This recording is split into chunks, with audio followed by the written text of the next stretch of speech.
And we are live. All right, everyone, welcome back to my channel, Baseball Talk with Nick Morgan. Today is Monday, April 5th, 2021. For many teams in Major League Baseball, the first series of the regular season is now in the past. But today, the New York Mets open up their 2021 run against an undefeated Philadelphia Phillies. On the mound for the visiting New York organization is none other than ace Jacob deGrom. Pitching for the Phillies here in Game 4 is Matt Moore. For the first time in this regular season, let's go ahead and take a look at the New York Mets starting lineup. Hello everyone and welcome to the stream. Thank you for joining me today. Mets and Phillies will be kicking off momentarily. But first, let's go ahead and take a look at the New York Mets starting lineup again for the first time here in 2021. Leading things off in center field is outfielder Kevin Pillar. The switch-hitting shortstop Francisco Lindor will bat second, followed up by left-handed right fielder Michael Conforto. Pete Alonso batting cleanup starting at first base tonight, followed up by J.D. Davis batting fifth at third base. Jeff McNeil starts at second base and will be the number 6 guy today in this lineup. The 7, 8, and 9 will go James McCann, Brandon Nimmo, and Jacob deGrom. Your Mets, catcher, left fielder, and pitcher, respectively. Guys, this game is getting ready to kick off. Mets versus Phillies, the Mets' first game here in 2021, and they will be facing Matt Moore. But into the box right now as this game is getting underway, center fielder Kevin Pillar. Now, Pillar has bounced around quite a bit over the course of the past few seasons. He is most notably known for his stint with the Toronto Blue Jays, where he spent a lot of his earlier stages of his career. Now he's stepping into the batter's box for the New York Mets, playing in his first regular season game with this franchise. The left-handed Matt Moore is ready. Kevin Pillar is ready, and the first pitch is a fastball inside for ball 1. So just like that, this game is underway, and the start of the 2021 regular season for the New York Mets has begun. Matt Moore, with his delivery to home plate, is going to be swung on and fouled down the third baseline for strike 1. So it's a 1-1 count to the leadoff batter, Kevin Pillar, who gets the start in center field this evening. Now, this is a 7:05 Eastern start time for the Phillies and Mets. We'll get into why the season was delayed for this New York team just momentarily, but first, Kevin Pillar with the fly ball to left fielder Andrew McCutchen, and the play will be made for out number 1, so that's a fly out to left. And there's the first out. Now here, making his New York Mets regular season debut is the guy that many fans will become very familiar with over the course of the next 10 years. And that is switch-hitting shortstop Francisco Lindor. Lindor, heading into the regular season, signed a massive contract extension with the Mets before even appearing in a regular season game with the organization. A 10-year, $341 million deal has Francisco Lindor a Met for probably what's going to be the rest of his career, and he's going to go ahead and take strike 1 to start his first at bat. Now Lindor is going to foul this one back, and he's hitting from the right side today with the southpaw Matt Moore starting for the Philadelphia Phillies. The Mets do seem to have a better lineup, a more complete lineup from top to bottom heading into this game. The Phillies were able to go 3-0 against the NL East Atlanta Braves. So it's going to be a tough division.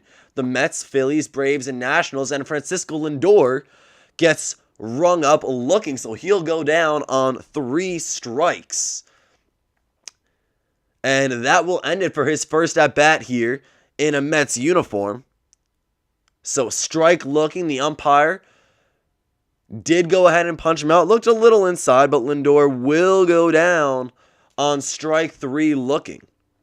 So as I was saying, the Mets do seem to have a more complete lineup. The Braves went ahead and won 3 of 3 games against the Atlanta Braves, which did come to a shock, at least for me.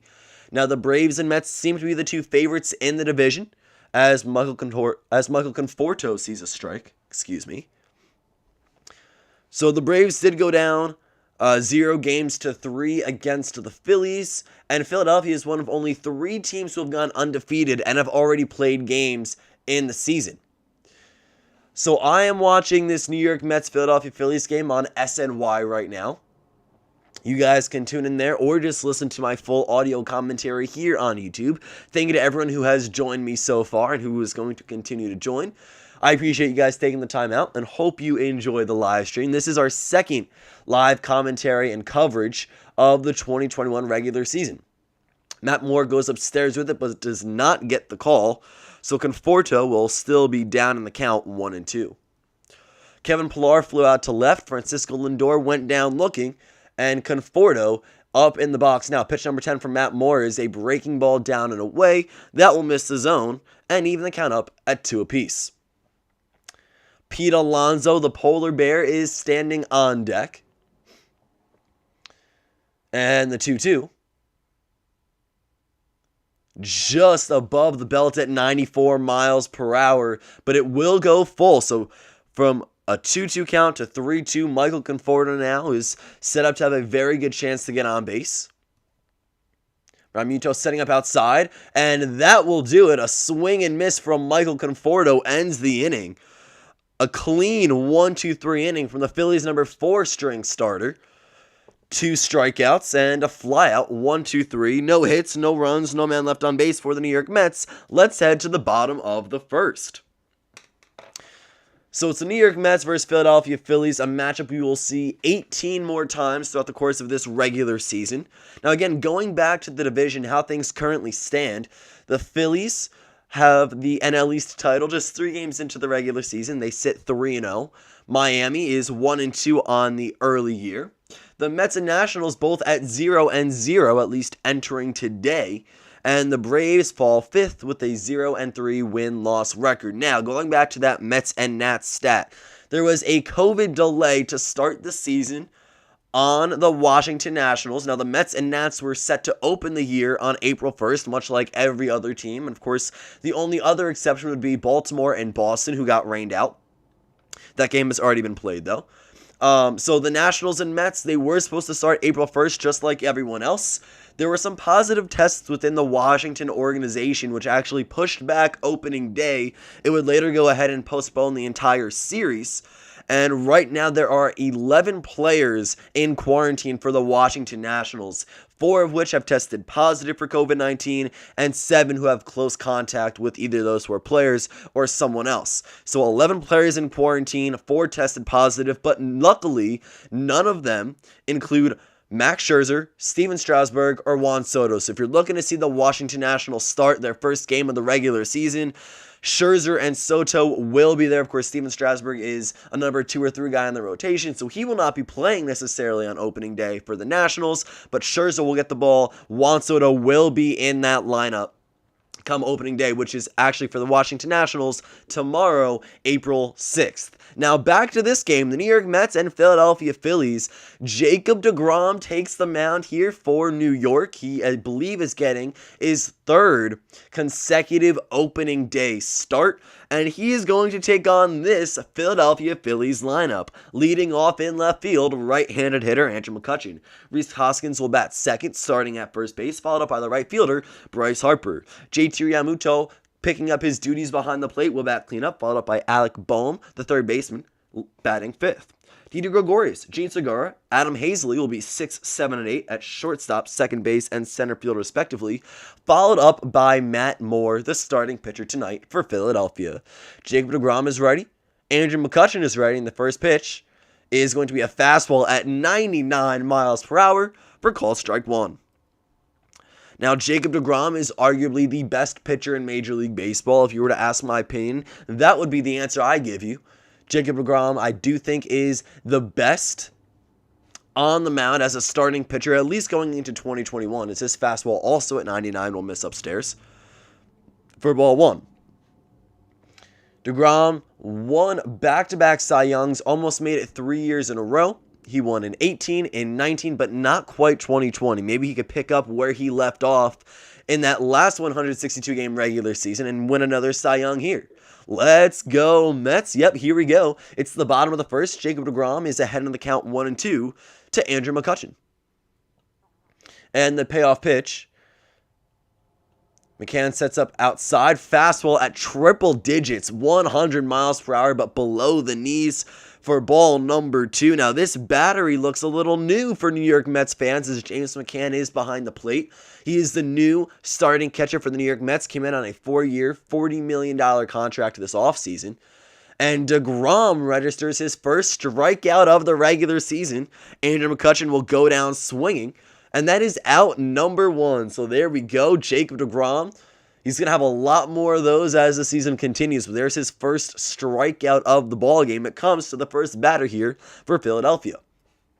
Now, we mentioned that the Phillies are already 3-0 on the season. Rhys Hoskins comes in and steps up to the plate now. Hoskins in 13 at-bats is hitting .231 with a .615 OPS and a pair of runs batted in. The first pitch in his at-bat will be a fastball, yet again 100 miles per hour down and in. He sees it for strike number 1. Let's go ahead and take a look at Jacob DeGrom. He is 100th percentile in fastball velocity, and this one is sent to deep center field. Running at the wall is Kevin Pillar, and it's going to bounce off the top of the right field wall. Hoskins going for third is going to be out. Oh my goodness. Hold on a second. It took me a while to go ahead and relay that to you guys. Hoskins hit it to almost straightaway center field. Back at the wall was Kevin Pillar, and it bounced off the top of the right field wall. It wasn't a home run. It bounced back into play. Kevin Pillar picked up the ball and shot it into the cutoff man, who related to third baseman J.D. Davis. And Davis applied the tag as Rhys Hoskins was out trying to stretch a double into a triple. So what should have been a hit and a runner on second base with 1 out results in out number 2. And I'm going to go ahead and count that here as an assist from Kevin Pillar. Hoskins thought he had all of it. Once he realized it wasn't getting out, he had to hustle his way around to second and third base. He kind of fist bumped the air thinking he had his first homer of the season. Instead, he gets nabbed at third. So that is going to be out number 2. Jacob DeGrom potentially just works around trouble, and in steps Bryce Harper. As I was saying previously, Jacob DeGrom is in the 100th percentile in fastball velocity, as this one at 98 misses upstairs for ball 1 against Harper. 100th percentile in fastball velocity, 97 percentile in strikeout, 87 percentile in expected batting average, and 98 percentile in whiff percentage. He's got a lot of red in his 2020 percentile rankings on Baseball Savant, as the count goes 2-0. To the left-handed Bryce Harper. Obviously, the higher you are in a percentile for a given category means the better you are in comparison to the remainder of the players in Major League Baseball. This fastball just off the outside portion of the plate, DeGrom does not get the call. So it's now 3-0 to the number 3 batter here in Philly. A lot of Mets fans in the Philly Stadium today. Citizens Bank Park. Yeah, I'm looking at the broadcast right now. A boatload of Mets jerseys and hats. This is going to be a fun rivalry here in the 2021 regular season as Harper fouls one back for the first strike of the at-bat. There are 4 very competitive teams in the NL East this year, with everyone, the only exception being the Miami Marlins. Now, the Marlins actually did well in 2020, but when you prorate that to a full 162-game regular season like we find ourselves in this year, I don't know if they're going to have that same amount of success. But the Phillies and Nationals might rank closer to the bottom of the division. Harper draws ball 4, and that'll be a 2-out walk. So his OPS of 762 on the season is going to go up a little bit higher. Jacob DeGrom with 2-out walk to Bryce Harper now will bring up JT Realmuto batting 4th with 2 outs and a run on first. But the Nationals and Phillies might rank closer to the bottom of the division. Nonetheless, both very competitive teams can easily find themselves first or second, maybe even in a postseason spot, assuming they just go on a very good stretch. Right now, the Phillies are 3-0. One of 3 teams that are undefeated to this point in the very short sample size of the 2021 regular season. Nonetheless, the Braves and Mets are going to be 2 of the top dogs here. The Orioles are also 3-0. Yes, we do get that comment here in the chat. Now's a good time to go ahead and look at undefeated teams in the regular season as JT Realmuto sees a strike at 99 miles per hour to start the at-bat. So the Orioles went 3-0 against the Boston Red Sox. They're currently first in the American League East. How about that? The Houston Astros completed a 4-game sweep against the Oakland Athletics. Very disappointing season for start to the season for A's fans. And the Phillies, as we've already mentioned a couple times in the stream, have gone 3-0 against the Braves to open up 2021.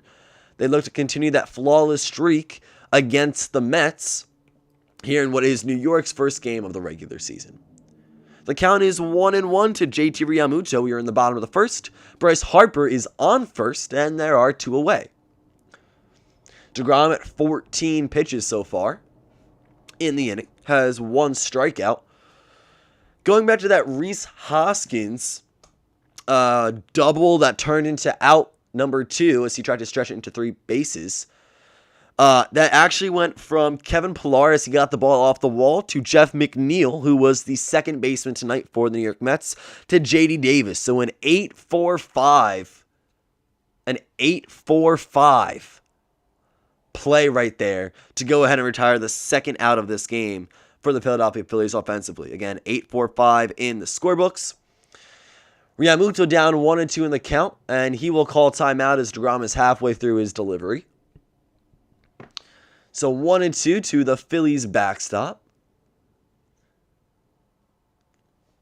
We've got a very nice battery for both teams today, more specifically the New York Mets, of course. Jacob deGrom, and as we see later, who will be making his New York debut, James McCann.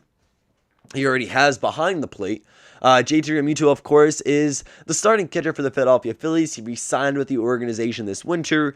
Matt Moore on the mound for the Philadelphia Phillies today. Left-handed starter, ranked 4th this season in the starting rotation, at least through the first 4 games.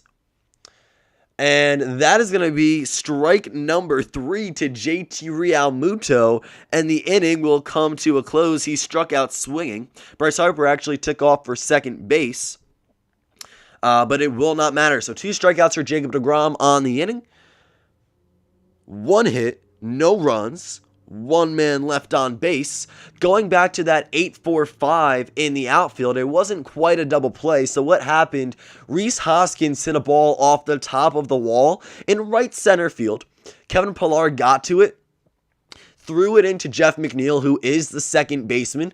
So that was the cutoff man. And Hoskins tried to stretch it to 3 bases. McNeil threw over to JD Davis at third and was able to pick him off. So Hoskins, what should have been an easy double, turned into the second out of the inning as he was tagged out at third. So it went Pillar, McNeil, Davis, and that is 8-4-5 in the scorebooks.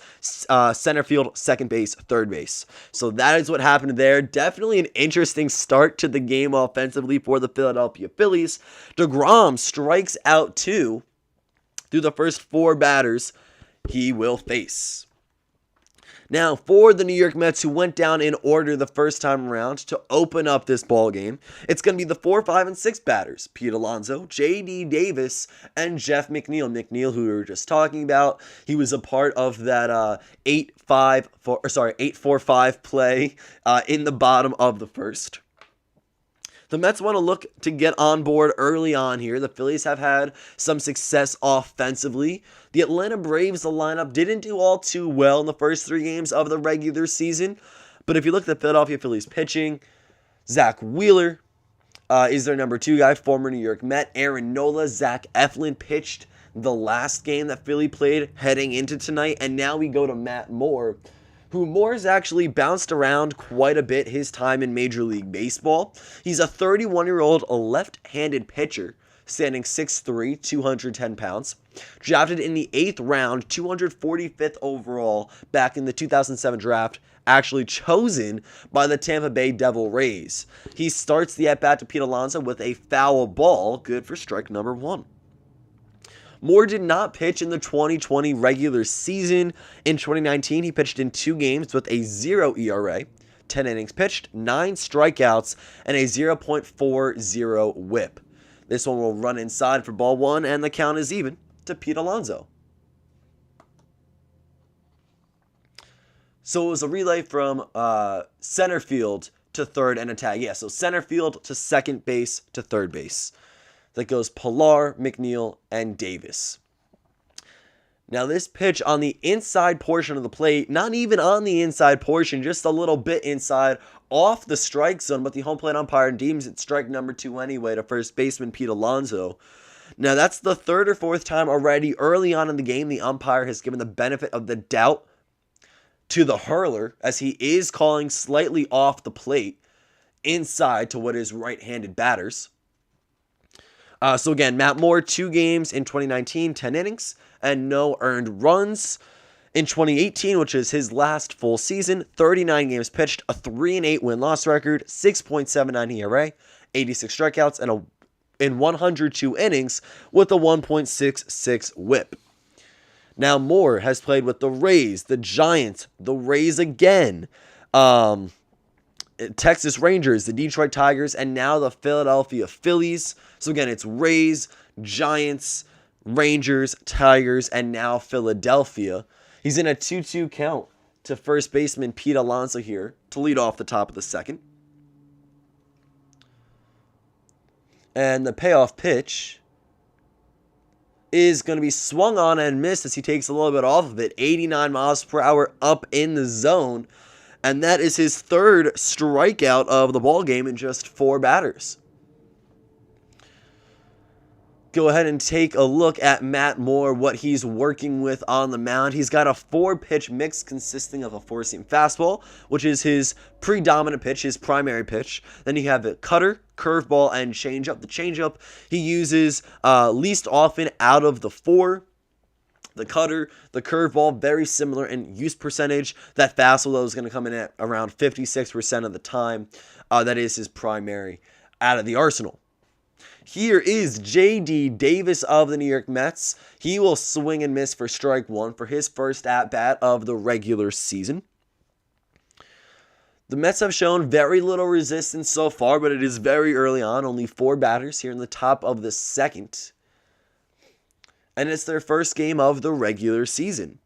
The Nationals, who really were the reason why the Mets' start to the regular season got delayed, will begin their regular season tomorrow. I believe that is against the Atlanta Braves. So tomorrow, April 6th, is going to be 1 game, Washington Nationals and Atlanta Braves.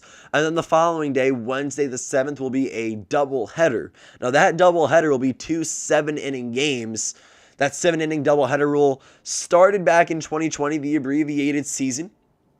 Because it was COVID, because the year didn't start till late July, and only 60 games, Major League Baseball thought that they can kind of tamper with the rules a little bit, experiment, see what works, what didn't. And Major League Baseball inevitably kept a few of the new rules implemented last season, brought them into 2021, and one coming into effect is that 7-inning doubleheader. Yes, the Mets and Phillies game has started. We are in the top of the second. No score. Matt Moore, 21 pitches so far to his start.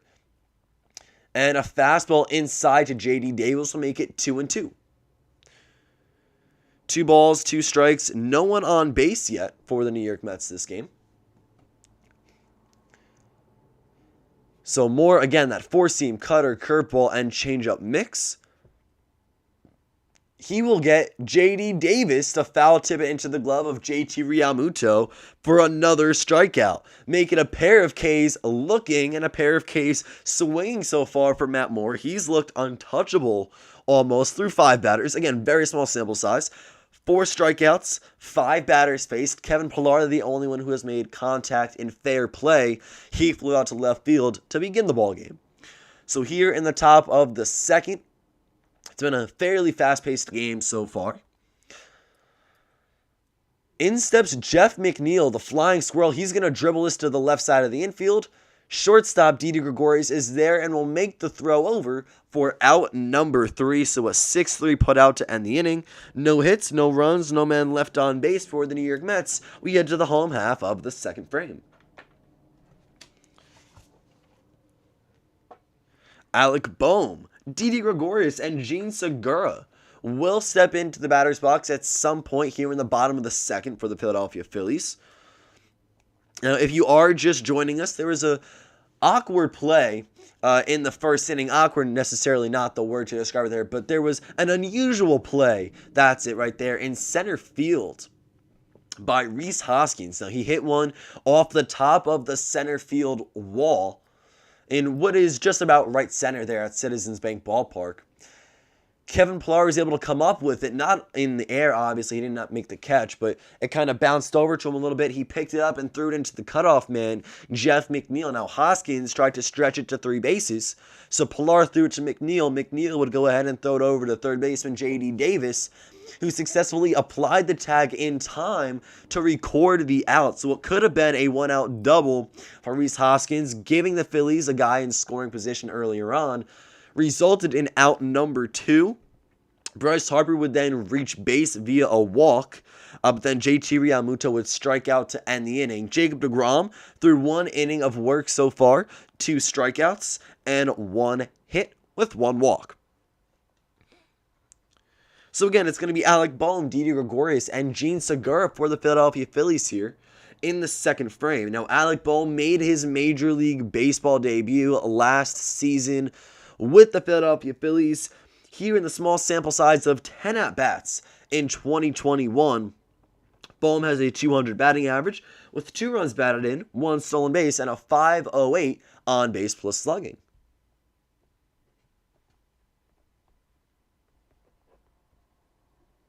Let's go ahead and take a look at his rookie campaign numbers. Alec Bohm, of course, third baseman for the Philadelphia Phillies.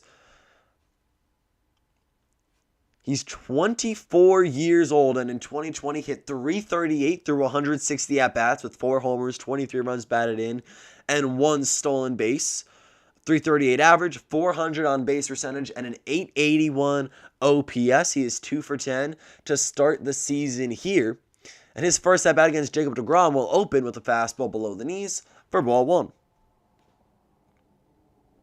Now, we talked about Jacob deGrom. He was in 2020 within the 100th percentile in fastball velocity. His slowest fastball today has been 98 miles per hour. This is another one here at 99 that Bohm will foul off of what looked like his shin for strike number 1. So the count's even at 1 apiece. Alec Bohm made his debut with the Philadelphia Phillies and his Major League Baseball debut last year. Didi Gregorius, who was newer to the Phillies organization, of course, played last year. He signed that short deal with the team and then became a free agent. He joined the Philadelphia Phillies again for 2021 this past winter. And he is the starting shortstop, Didi Gregorius. So it's going to be Bohm, Gregorius, Segura. And Didi actually took over Gene's starting spot. Here's a fastball that touches 101 on the radar gun from Jacob deGrom, and Alec Bohm will swing and miss. So another strikeout here for Jacob deGrom. Arguably, again, the best pitcher in Major League Baseball. He tallies his 3rd strikeout in just 4 outs. So Didi Gregorius made his debut with the Arizona Diamondbacks. Went over to the New York Yankees, made a name for himself. So you remember for quite a bit was the starting shortstop and really had some big shoes to fill after Derek Jeter retired. Didi will wave and miss at a pitch triple digits in the upper third of the strike zone. So 0-1 to him. He then signed with the Philadelphia Phillies after New York kind of made it obvious that a reunion was not in their best favor or in their best interest. The Yankees did pass up on Didi. Now filling his shoes in New York is, of course, Gleyber Torres, who has been hot and cold throughout his career. 2020 was a down year for him. Started 2021, though, he looks to be pretty good. And Didi fouls back a pitch at 100 miles per hour. It's now 1-2.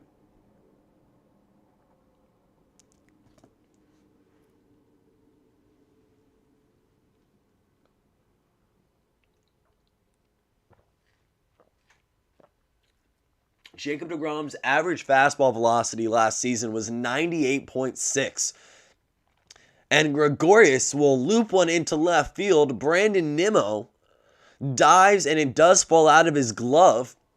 So it's going to go down as a 1-out single for Didi Gregorius. He's smart, turns around, does not try to stretch it like Rhys Hoskins, though he did think about it. So a 1-out single for Didi puts someone on board for Jean Segura. Now, there is Brandon Nimmo out in left field. Could not come up with the play, but a fantastic effort right there. Just pops out of his glove as he dives headfirst in the outfield grass. Let's take a look at the New York Mets defense here in Game 1 of their 2021 regular season. From left to right in the outfield, Brandon Nimmo, Kevin Pillar, and Michael Conforto. Pete Alonso starting at first base.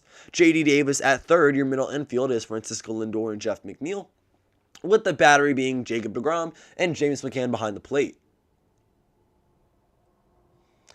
The first pitch to Gene Segura is swung on and missed for strike one. That's down in the dirt, but he will offer and miss nonetheless. Again, good attempt there from Brandon Nimmo in left field.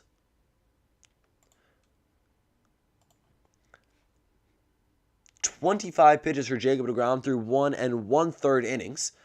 Didi stands on first, and Gene Segura will take a pitch down and away for ball 1. Now, he actually has the most hits against the New York Mets since 2019 as a single player, and that's with 40 hits. Ronald Acuna Jr. 36, Juan Soto 34. So Gene does beat up on the New York Mets quite a bit. At least that's what his track record seems to show. He will ground this one back up the middle. Francisco Lindor to Jeff McNeil to Pete Alonso. That is an inning-ending double play. 6-4-3. And we will head to the top of the third.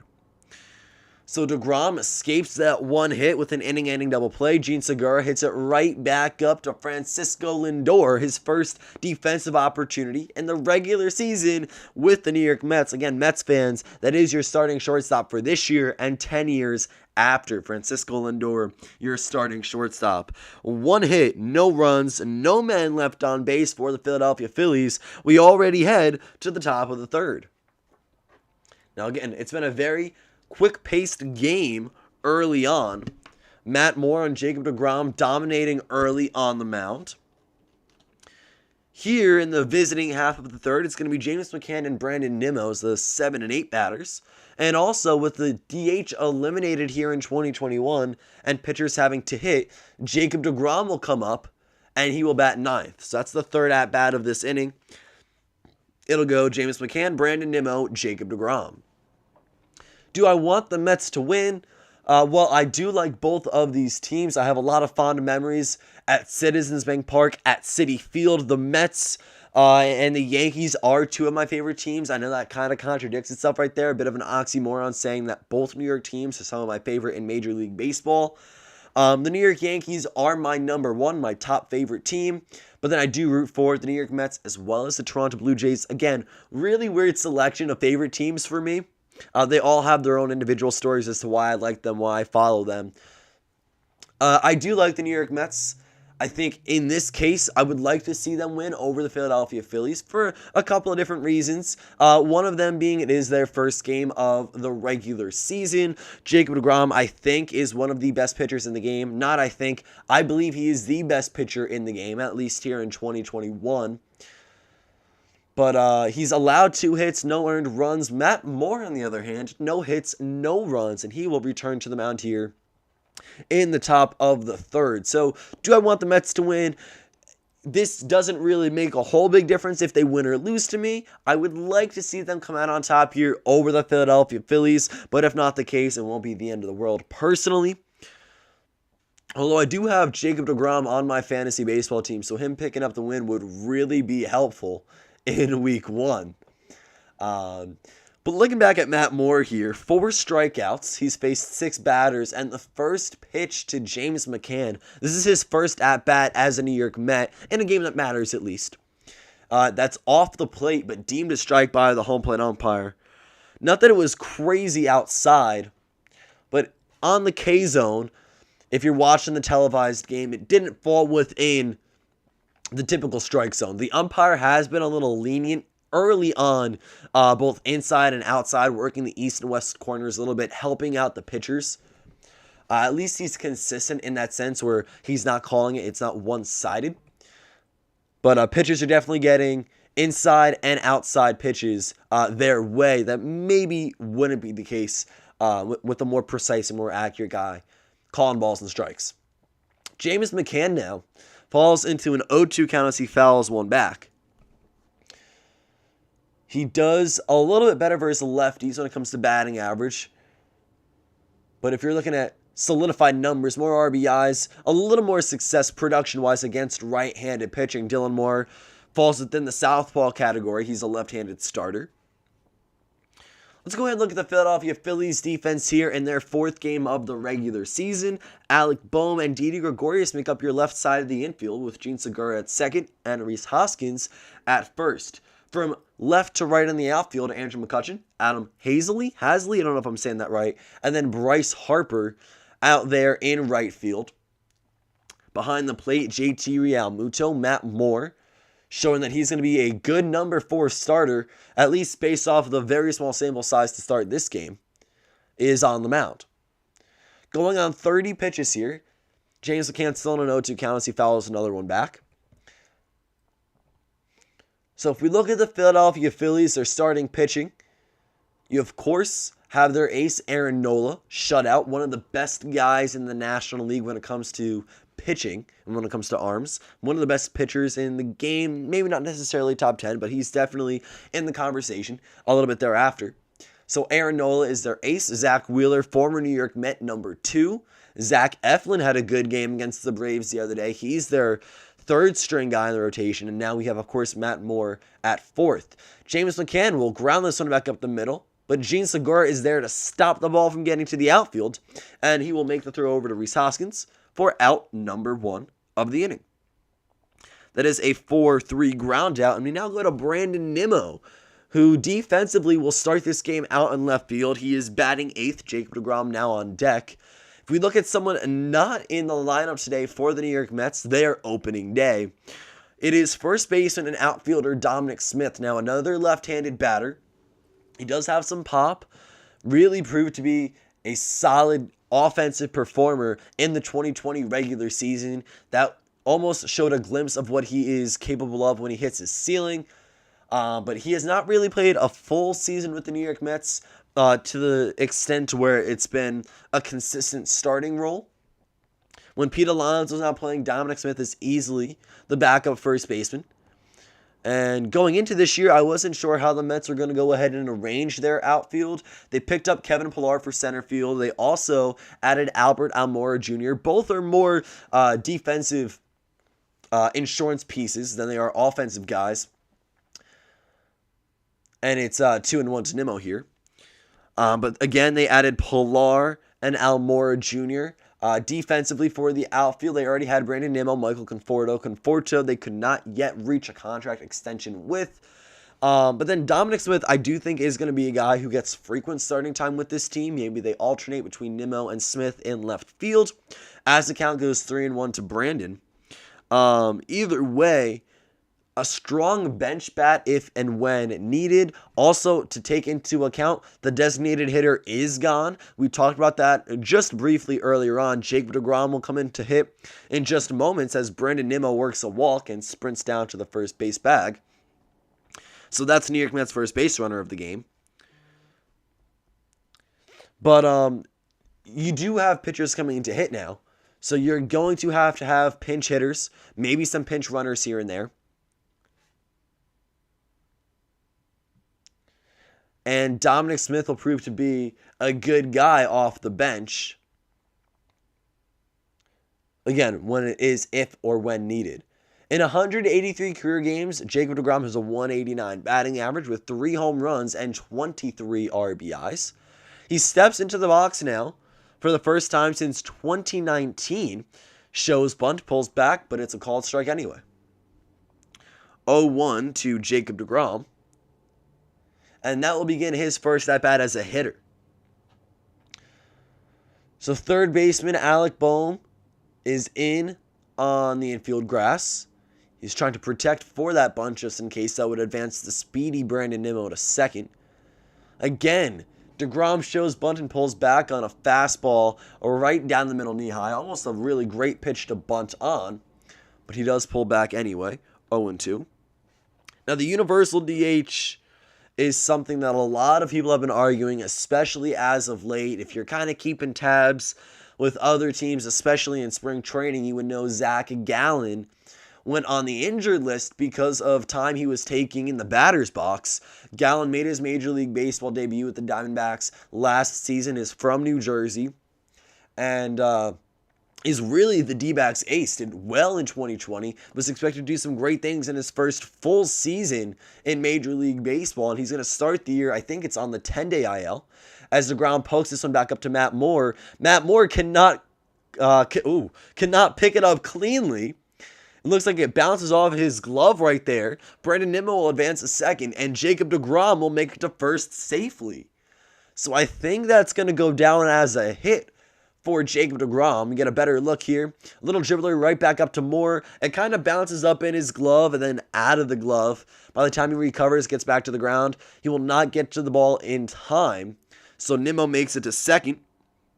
deGrom at first. I'm going to go ahead and give that a single right there. 2 men on, 4 New York and 1 out. We go to the top of the batting order, Kevin Pillar. He flew out to left field to start this ball game back in the top of the first. Matt Moore now at 40 pitches. And KP has an RBI opportunity here in his first game as a New York Met. He'll take a fastball right at the letters for ball 1. So Nimmo at second, deGrom at first, Pillar up in the box, and Francisco Lindor on deck. Again, Kevin Pillar, more of a defensive replacement if necessary, or a guy who will have a great glove. You could compose an outstanding highlight reel for what this guy has done patrolling the outfield over his tenure in Major League Baseball. I remember when he was given the nickname Superman, the Toronto Blue Jays, a lot of vivid plays and pictures come to mind of him just giving it his all and laying out completely to make spectacular grabs, also scaling a wall to rob home runs.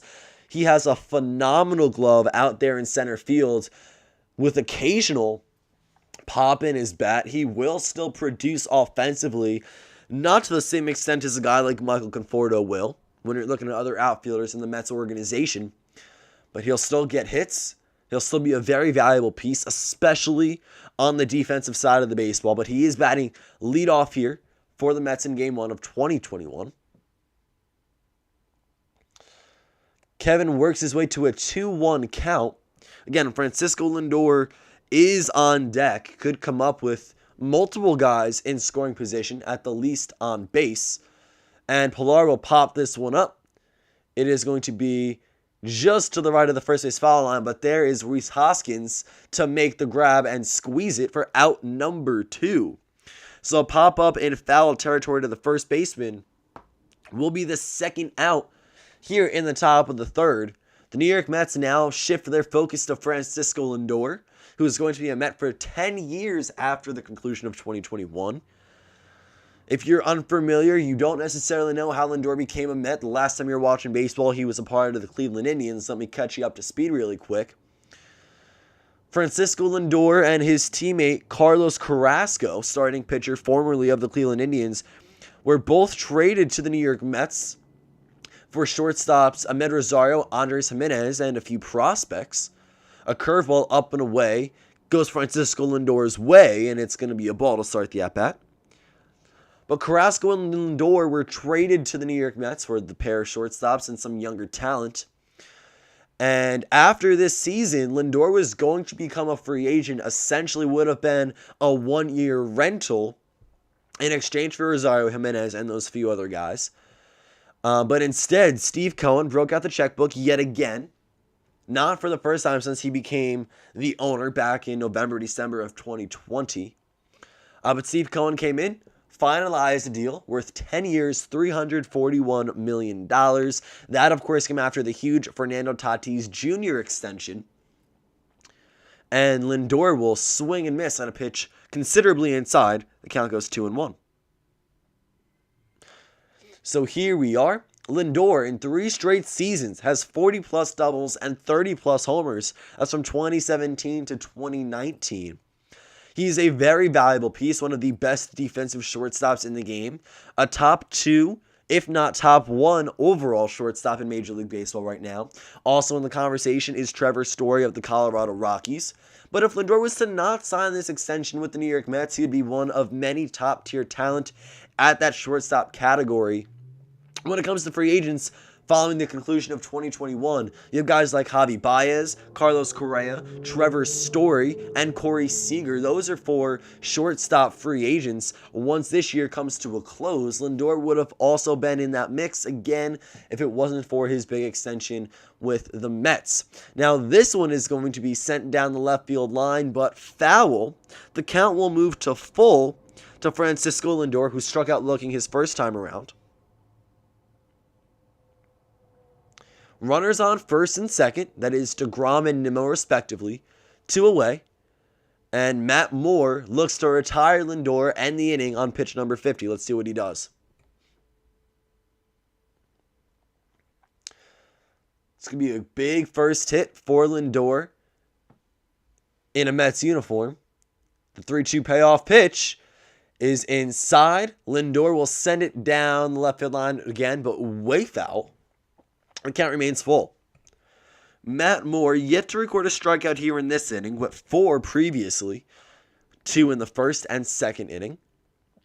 Both strikeouts in the first inning were K's looking, and both punchouts in the second, he got guys to swing and miss. That was Pete Alonso and J.D. Davis. Lindor looking to stay alive in the full count. He will hit this ball to left field. Going back is Andrew McCutchen, and it is foul. Just to the left of the foul pole. Nearly a 3-run home run. Now, Mets fans got a few glimpses at Lindor homers as he was sporting that New York uniform in spring training. He is going to be a very positive guy in the dugout. You look at his personality and his energy. His nickname is Mr. Smile. Everyone loves him.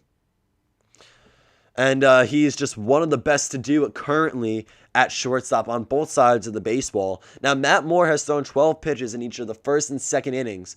Nearly 30 here in the third. And Francisco Lindor will take a curveball in the dirt for ball 4. So he will make his way to first base via a walk. Jacob deGrom moves up to second. Brandon Nimmo just 90 feet away from being the first run of the Mets season and the first run of this ballgame. Again, it is 0-0. The left-handed right fielder, Michael Conforto, will step up now to face the southpaw Matt Moore with bases juiced and 2 away. Conforto struck out looking back in the first inning. He ended the top half of the first frame. So the pond is full. First, second, and third all being occupied. Conforto will dribble back a ball. Curveball just below his knees for strike 1. On deck is Pete Alonso. And in 2020, Michael Conforto had 24 opposite field hits, which was the 3rd most in Major League Baseball. He tied Freddie Freeman and a Detroit Tigers batter with that same number. But DJ LeMahieu led that list. I believe it was 38 opposite field hits last season. And Conforto will take a pitch outside and foul it the other way, an opposite field foul ball for strike number 2. Big opportunity for the New York Mets. They don't want to squander these guys, leave them on the base paths.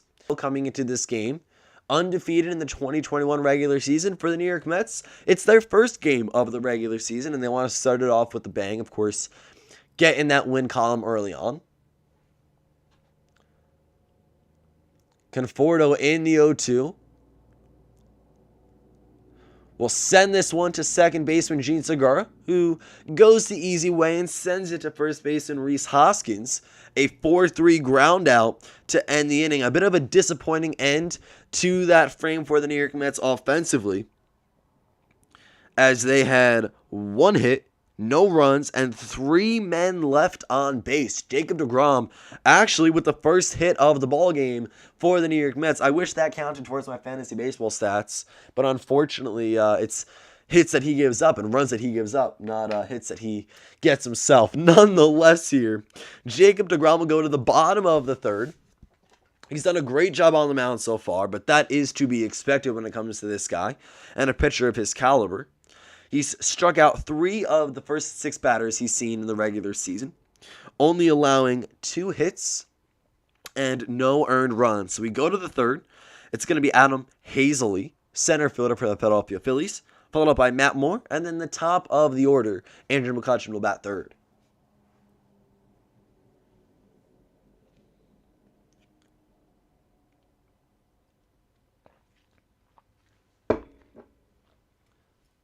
Hello and welcome to everyone in the stream who has joined me so far today. I appreciate you guys coming over to hang out as we go ahead and live cover this New York Mets game, the first of the 2021 regular season.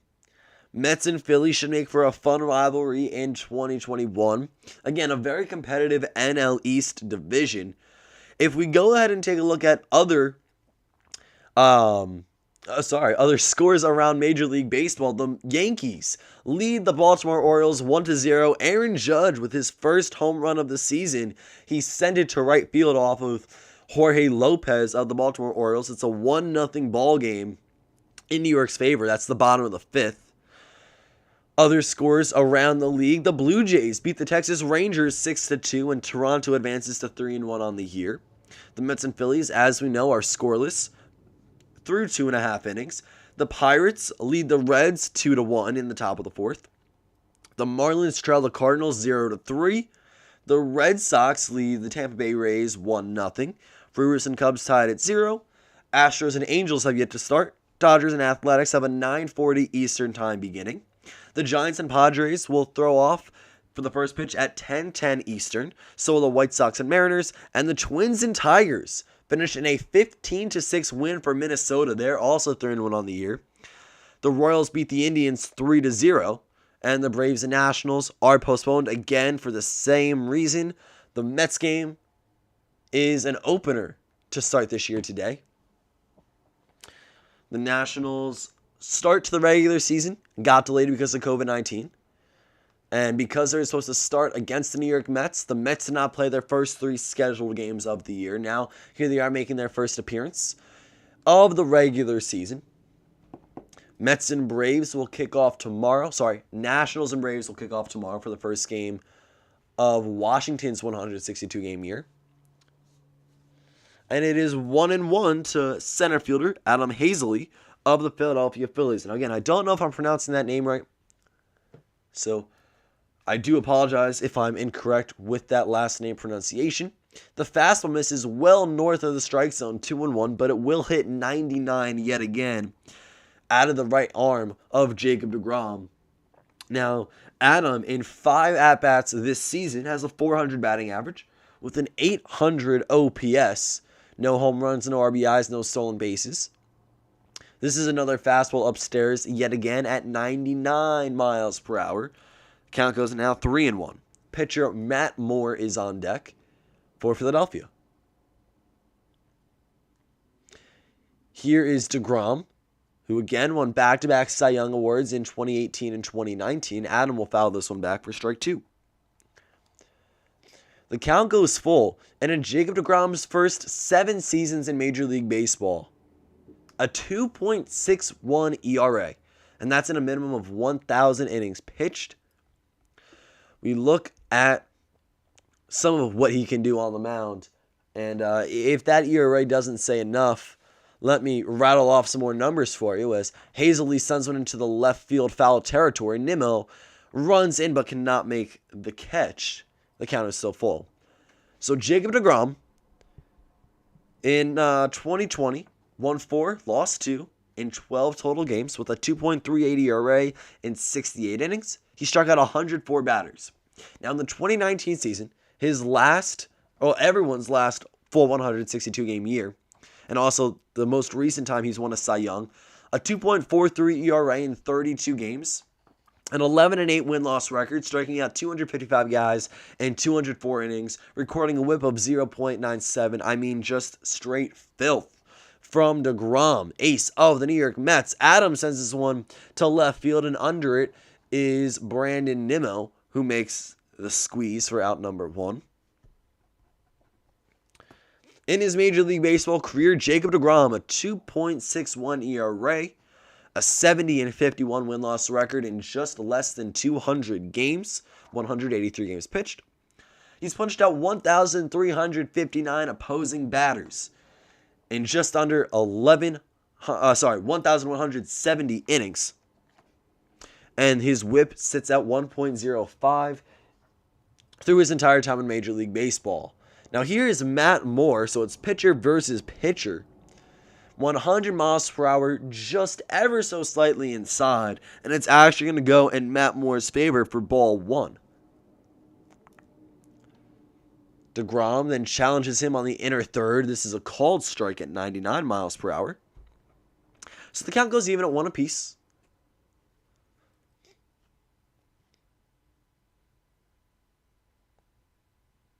And this one is a called strike on the outer third. So deGrom working east and west pretty well here against his opposing pitcher. Count is 1-2 with 1 out and nobody on. Matt Moore will go ahead and swing and miss for strike number 3. Make it deGrom's first strikeout of the inning, 4th of the game, and we flip the lineup card over. We start things back up where it began initially in the bottom of the first with Andrew McCutchen, who, much like a few of his other teammates so far today, has struck out in his first and only at-bat.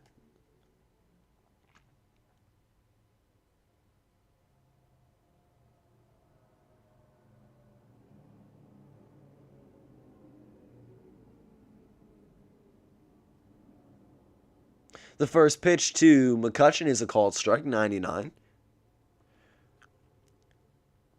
We're seeing a lot of heat from Jacob deGrom. That's to be expected. And a swing and miss from McCutchen has him down 0-2. But the Mets' starting pitching rotation looks to be a little bit weaker with the Carlos Carrasco injury that was suffered right around spring training, but still not the worst it's been in years past. McCutchen loops this one into left field for a 2-out single. But the starting pitching rotation from top to bottom for the New York Mets of the National League East, of course, Jacob deGrom being number 1. Marcus Stroman, right now it seems to be Stroman is the number 2 pitcher on this team, at least with health and everything in play. Stroman will be second around. With Carlos Carrasco out, you then have David Peterson, who will most likely be number 3. Joey Lucchesi is an option. Jordan Yamamoto is another guy that they can use. Let's go ahead and take a look at their active roster, though. So, of course, Jacob deGrom is going to be in there. Joey Lucchesi, David Peterson, Marcus Stroman, Taijuan Walker. I knew I was missing someone, but Taijuan Walker will probably be their 5th starter. I believe Jordan Yamamoto actually either got sent down or DFA'd. Is he on the 40-man? Let me check this out here. Jordan Yamamoto. He is. He is in the minor leagues. Yamamoto, his rookie season was technically last year with the Miami Marlins. He got DFA'd and then picked up by the Mets for a little more rotation depth. So, again, just a little more stability here and clarity for when I'm relaying it to you guys, as the count is 2-0 to Rhys Hoskins. deGrom is your ace of the New York Mets. Then you have Marcus Stroman, David Peterson, Joey Lucchesi, and Taijuan Walker. Of course, that does look a little shaky at the bottom. Walker, though, really did well at the Blue Jays last season. If he can keep that up, that number 5 man might not necessarily be as low as a starting 5 pitcher. He might play up to be a number 4 or number 3 arm if he does have some exceptional starts. Now, granted, Carlos Carrasco only on the 10-day IL, so he won't be out for extremely long. At least he's not supposed to be yet. And then Noah Syndergaard's supposed to come back from Tommy John right around the All-Star break this season. So you're going to have Carlos Carrasco and Noah Syndergaard back in the second half of the year. And those guys will replace your Joey Lucchesi and Taijuan Walker in the rotation, assuming everyone else is healthy. So really, at that point, the Mets would have deGrom, Syndergaard, Carrasco, Stroman, and Peterson as their top 5. Of course, that looks a little bit better. Granted, what form are you going to get of Noah Syndergaard coming back from TJ? That is going to be a big question mark. It's something to watch out for in those later months of the regular season. And Hoskins will ground this one up the middle. McNeil with the shift is able to get to it. Throws over to Pete Alonso, and that will end the inning. A 4-3 putout retires the Philadelphia Phillies bats. So it is 4 up and 3 down. Of course, Andrew McCutchen, the sole guy to get on base in the bottom of the third for the Philadelphia Phillies. Adam Hazley flew out to left. Matt Moore struck out swinging, and Rhys Hoskins grounded out to second base. 1 hit, no runs, 1 man left on base for the Philadelphia Phillies. We head to the 4th. Now, we're moving at a quick pace here for this first game of the Mets season. Very few hits, not a lot of action quite yet. Both rosters and both lineups are very capable of breaking out at any given moment. Now, of course, against the guy like Jacob deGrom, the Philadelphia Phillies might have a bit of a hard time cracking into the run column earlier on in this ball game. However, for the New York Mets, it might help a little bit that their first game of the season is not against Washington Nationals ace Max Scherzer. Now, of course, if there wasn't that COVID delay for Washington, it would have been deGrom and Scherzer on opening day. And those are 2 of the best pitchers in the game. 2 of some of the best pitchers in the game. Maybe not necessarily 1 and 2 throughout all of Major League Baseball, but still 2 guys definitely up there on that list. And when you have Max Scherzer in that kind of pitching duel, it's going to do something to the lineup. You're going to take a toll a little bit unless you can get to him early on, which is great. But the Mets are coming in against a guy who isn't necessarily atop his rotation, his team, or the league for that matter, Matt Moore. It maybe gives this team a little more time to go ahead and start to lock things in. The New York Mets, of course, they've got some sluggers, but Matt Moore has pitched extremely well. He's been dominant on the mound so far. He has 4 strikeouts to his name in 3 innings. Will return to the bump in the 4th and continue to try to silence the New York Mets. So we're going to pick things off right where we left off. Pick things up right where we left off with Pete Alonso, J.D. Davis, and Jeff McNeil. Matt Moore delivers to the Mets for his baseman, and it's fouled back for strike number 1. Oh my goodness.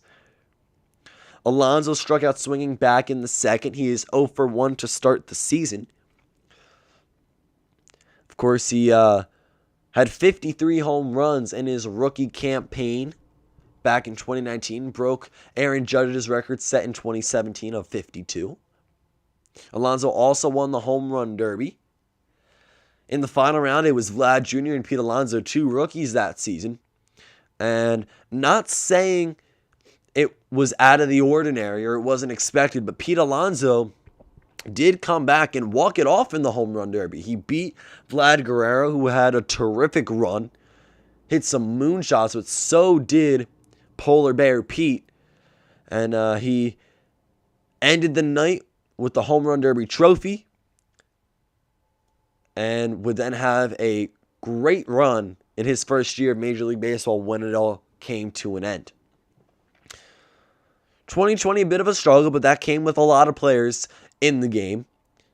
Here, in his second at-bat of the 2021 regular season, the count is 2-2, and he looks to pick up his first hit. Matt Moore has only allowed 1 hit so far this game, and that has come to opposing pitcher Jacob deGrom. The top 8 guys in the Mets lineup have been unsuccessful early on. Moore is nearing 60 pitches. And this just in, Giancarlo Stanton with a grand slam in the bottom of the 5th against the Baltimore Orioles.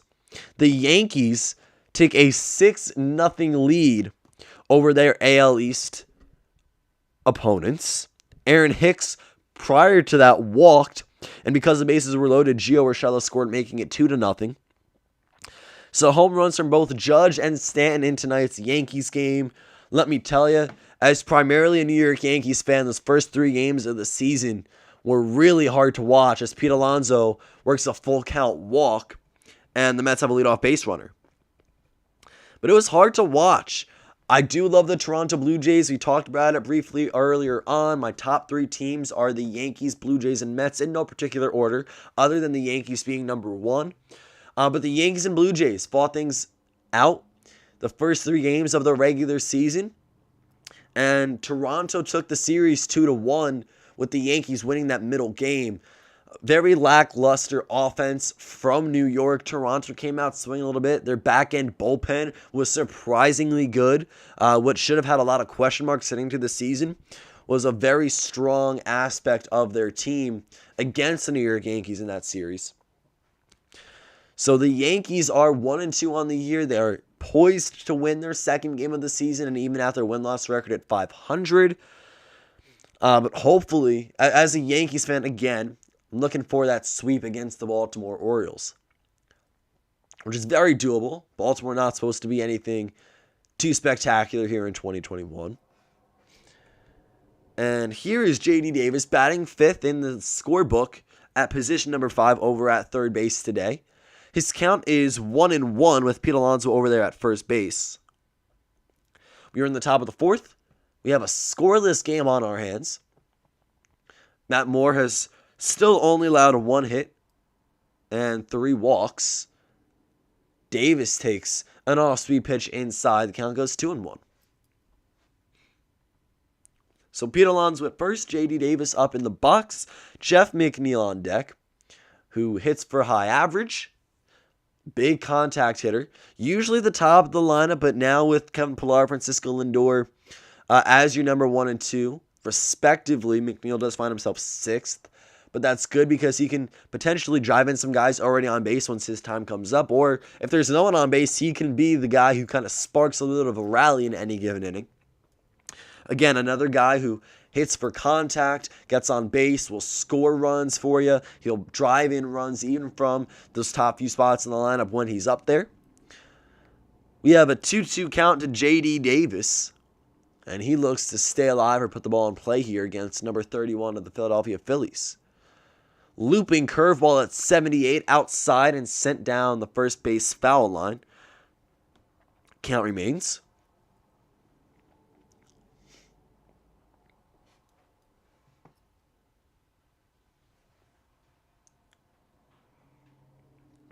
The New York Mets this winter saw a change in ownership. Steve Cohen came in, and unlike the Wilpons, spent money. Or at least unlike the Wilpons, more often than not, Steve Cohen came in and spent money, made notable upgrades throughout all sides of the Mets roster. This fastball just off the inside edge of the plate, the count goes full. But some of the first few moves Steve Cohen made was he was able to convince Marcus Stroman to accept the qualifying offer of what I believe was $18.9 million. So that helped the starting rotation. And then in the bullpen, he picked up Trevor May on a 2-year deal. He also brought in Aaron Loop for the later innings. Offensively, James McCann was signed. Francisco Lindor was traded for alongside Carlos Carrasco. Kevin Pillar and Albert Amaro Jr. were picked up, but they weren't his main targets.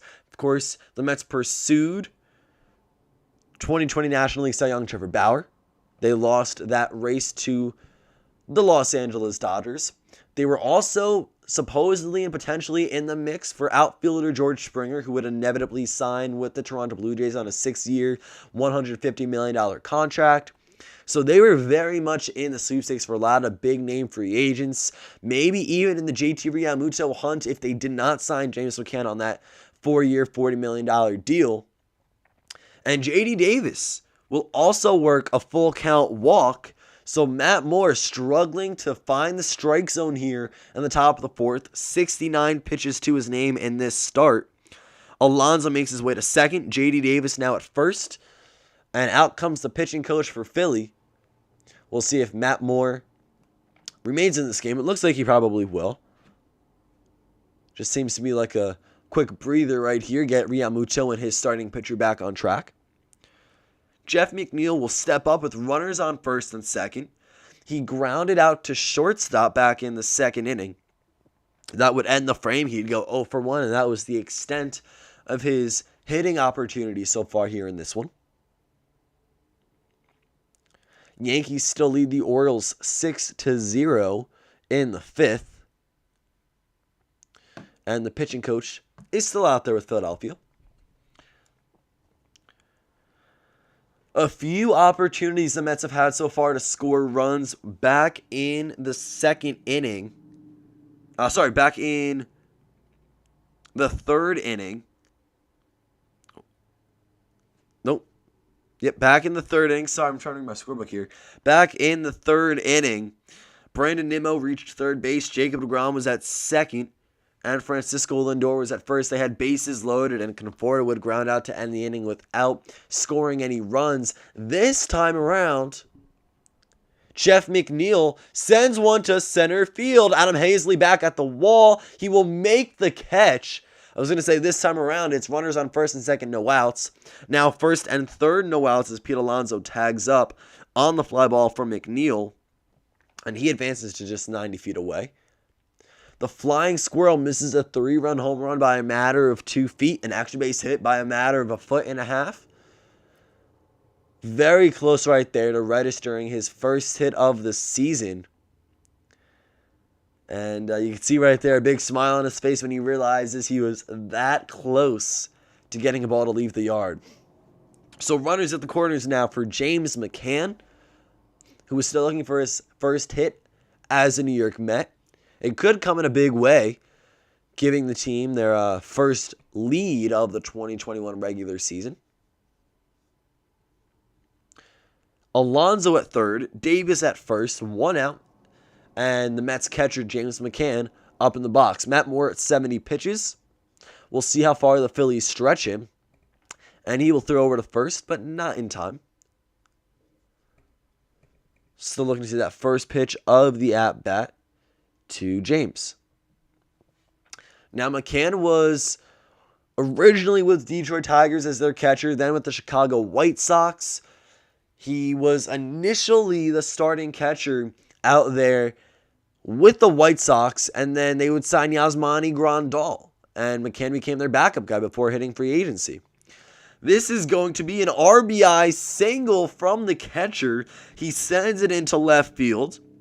Pete Alonso scores easily. And J.D. Davis moves up to second. It's an RBI single for James McCann and his first New York Mets hit. So there we go. Let's go ahead and change the score here for the New York Mets. It is 1-0.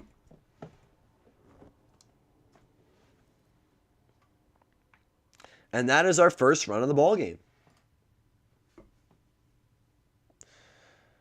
Looks like there's going to be some movement in the Phillies bullpen, but not before New York strikes first. I still have 2 guys on base with 1 out, and here is Brandon Nimmo. He's going to sky this one to center field. Under is Adam Hazley. He kind of loses it, and it's going to bounce in front of him. He misjudged the ball. J.D. Davis makes it to third base, and Jacob deGrom will come up with bases loaded and 1 out. So Davis advances to third.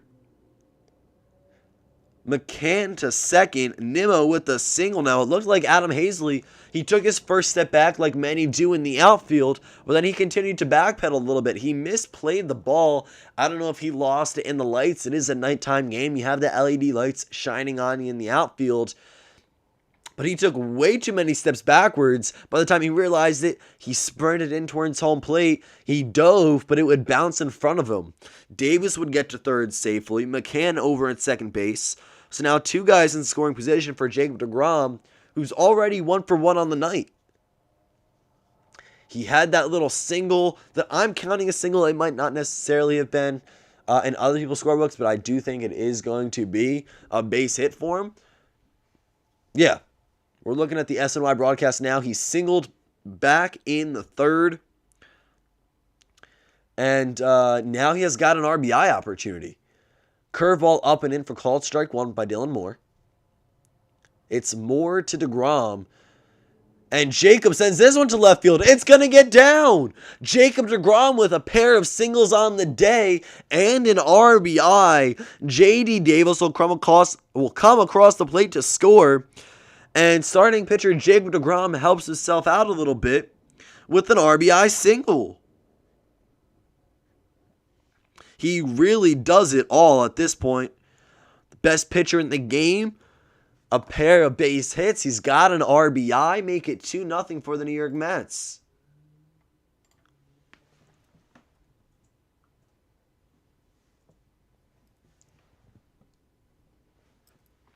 Here comes Joe Girardi now. So I think Matt Moore's night has come to an end. Jacob deGrom is the narrative of the day to this point. He has thrown 3 scoreless innings, registered a few strikeouts, 2 singles, and an RBI offensively for him. The Mets lead 2-0. SNY goes to a commercial break as it looks like Brandon Kintzler will come in for the Philadelphia Phillies. Let's go ahead and pull up Kintzler's stats here. Brandon Kintzler, he's wearing number 19 with the Philadelphia Phillies this year. 36 years old, 5'10", 200 pounds, a right-handed reliever. In 2020, he pitched in 24 games, winning 2, losing 3, and an ERA at 2.22. He registered 12 saves last season in only 60 games. So 1/5 of the games his team played, he was able to go ahead and save, and he was with the Miami Marlins. So a big guy out of the bullpen for them in the NL East. 12 saves again in those 24 games. 14 strikeouts in 24 innings, and a 1.32 whip. Kintzler is now with the Philadelphia Phillies, a career 3.31 ERA, 22 and 23 win-loss record, 61 saves. Here he is, Matt Moore. Not going to get many innings here for the Philadelphia Phillies. Had a good start to this ballgame, 3 solid innings. But then he seemed to lose the strike zone, could not have good command of his pitches and control here in the 4th. It was a leadoff walk to Pete Alonso, then to go back-to-back. Alonso worked a walk, then J.D. Davis. McNeil, a fly out to center, allowed Pete Alonso to advance to 3rd. James McCann had an RBI base knock. Brandon Nimmo singled, and then Jacob deGrom with an RBI single. We are at 2-0. All of that production came from this 4th inning here. The Mets are up 2-0 with only 1 out and runners at every base. So Brandon Kintzler comes in. He is not the only addition this Philadelphia team made when it comes to the bullpen this offseason. They also picked up Jose Alvarado. Archie Bradley came in as a free agent, and that's going to be very big for them. Hector Neris was already their closer last season, so now it's Neris, it's Bradley. Those are some later inning guys. And Kevin Pillar will go ahead and see if he can pick up his first hit as a New York Met. Big opportunity. Bases loaded, 1 out. We are in the 4th inning. And the first pitch will be down and away, 89 miles per hour. Not a competitive pitch, easily. Ball 1. So another opportunity with bases loaded for the Mets to capitalize. Advance their lead by a little bit more than 2 runs. And if you can get in another few runs right here with Jacob deGrom as your starting pitcher already, you would think if you're the New York Mets, you're feeling good at this point in time. Now, you don't want to give up just yet. 2 runs may not be enough, but it's always better to be safe than sorry. Kevin Pillar, a little single here, can score 1. A walk would also score 1. The count goes 2-0 though on a called strike. So 2 balls, 1 strike now to the Mets leadoff batter. But really, if you're Pillar at this point in time, all you're looking to do is keep the inning alive. Avoid the ground out into a double play. Bring Francisco Lindor up with bases loaded or a few guys on if Kevin Pillar knocks 1 or 2 in. And he's going to hit into a 6-4-3 double play. So I don't know if that was on me or not with the jinx right there. But Kevin Pillar, an inning-ending 6-4-3 double play. He is 0 for 3 to start his Mets debut. But for New York, a successful inning offensively. 2 runs, 3 hits, 3 men left on base. We head to the bottom of the 4th where Jacob deGrom looks to continue his first start on the mound. So maybe not the way that the Mets wanted to end that inning. Bringing Francisco Lindor with a few guys on would have been nice. Potential for a big opportunity to really capitalize on this 2-run lead, keep the momentum going. But the Mets have broken out the bats as we now head to the bottom of the 4th for Philadelphia. It's going to be Harper, Realmuto, and Alec Bohm. Now, this is a very lethal lineup for the Philadelphia Phillies of the National League East, especially when you get to the meat of the order. 3 through 6, Harper, Realmuto, Bohm, Gregorius. You also have Rhys Hoskins batting second. He's the guy where if he's on his A game is going to be a great hitter. So really 2 through 6, all the guys are going to put up a great fight. Not going to be easy outs for pitchers. Then you have Andrew McCutchen, Gene Segura, Adam Hazley, and your pitcher still making up that lineup from 1 to 9. But they've got a strong core. They've got a good team. They got better in the offseason. They maybe aren't the favorites to win the NL East. They might not have the highest percentage to make the postseason, but they definitely have the possibility to make it that far with the team they have crafted heading into the start of the season and well through the first 3 games when they are 3-0.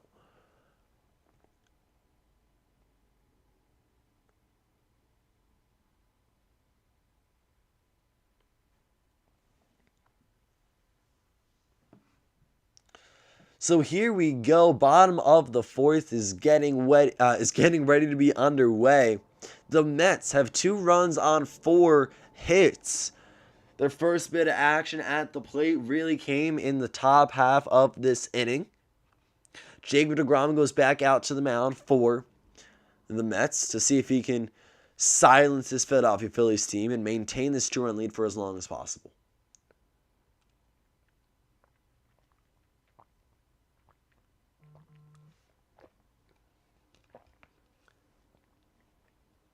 So here we go. Jacob deGrom out to face Bryce Harper, who back in the first inning worked a walk, did not make it any further than first. He ended his time on the base paths right there. Nonetheless, still got on board. Now Harper, in 10 at-bats, has a .300 batting average entering tonight with 0 home runs, 0 RBIs, 0 stolen bases, and that OPS of what was .762 is now a little bit higher with that walk back in the first. deGrom only at 45 pitches. Looks to go 5, 6, maybe 7 innings strong here in the Mets' inaugural game of the season. Fastball going to miss up and away. Not really close to the strike zone for ball 1. Easy take from Harper right there.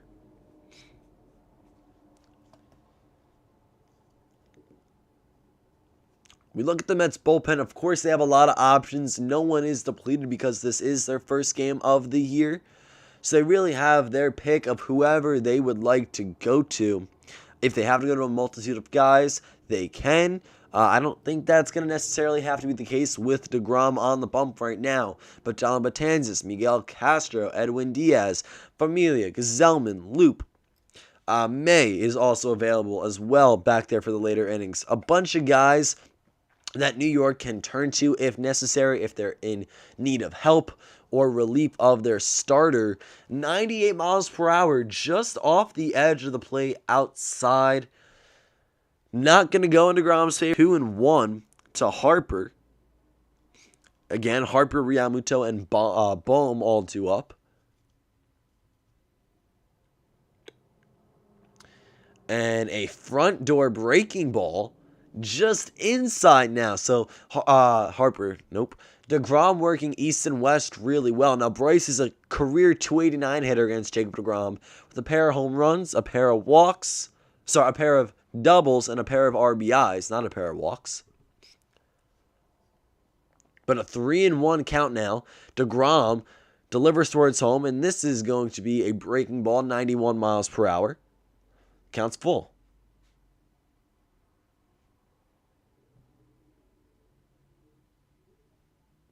3 balls, 2 strikes, and Jacob deGrom has thrown 50 pitches here in this outing so far.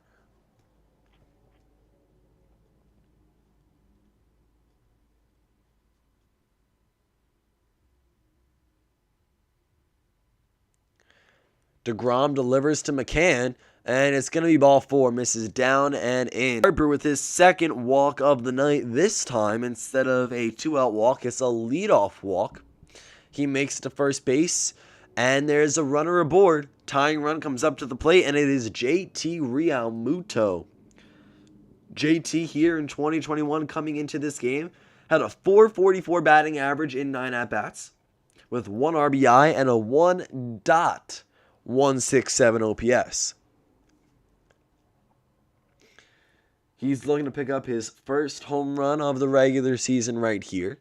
Maybe tie things up a little bit. If not, at least add another base runner for Alec Boehm, who is on deck. Didi Gregorius in the hole.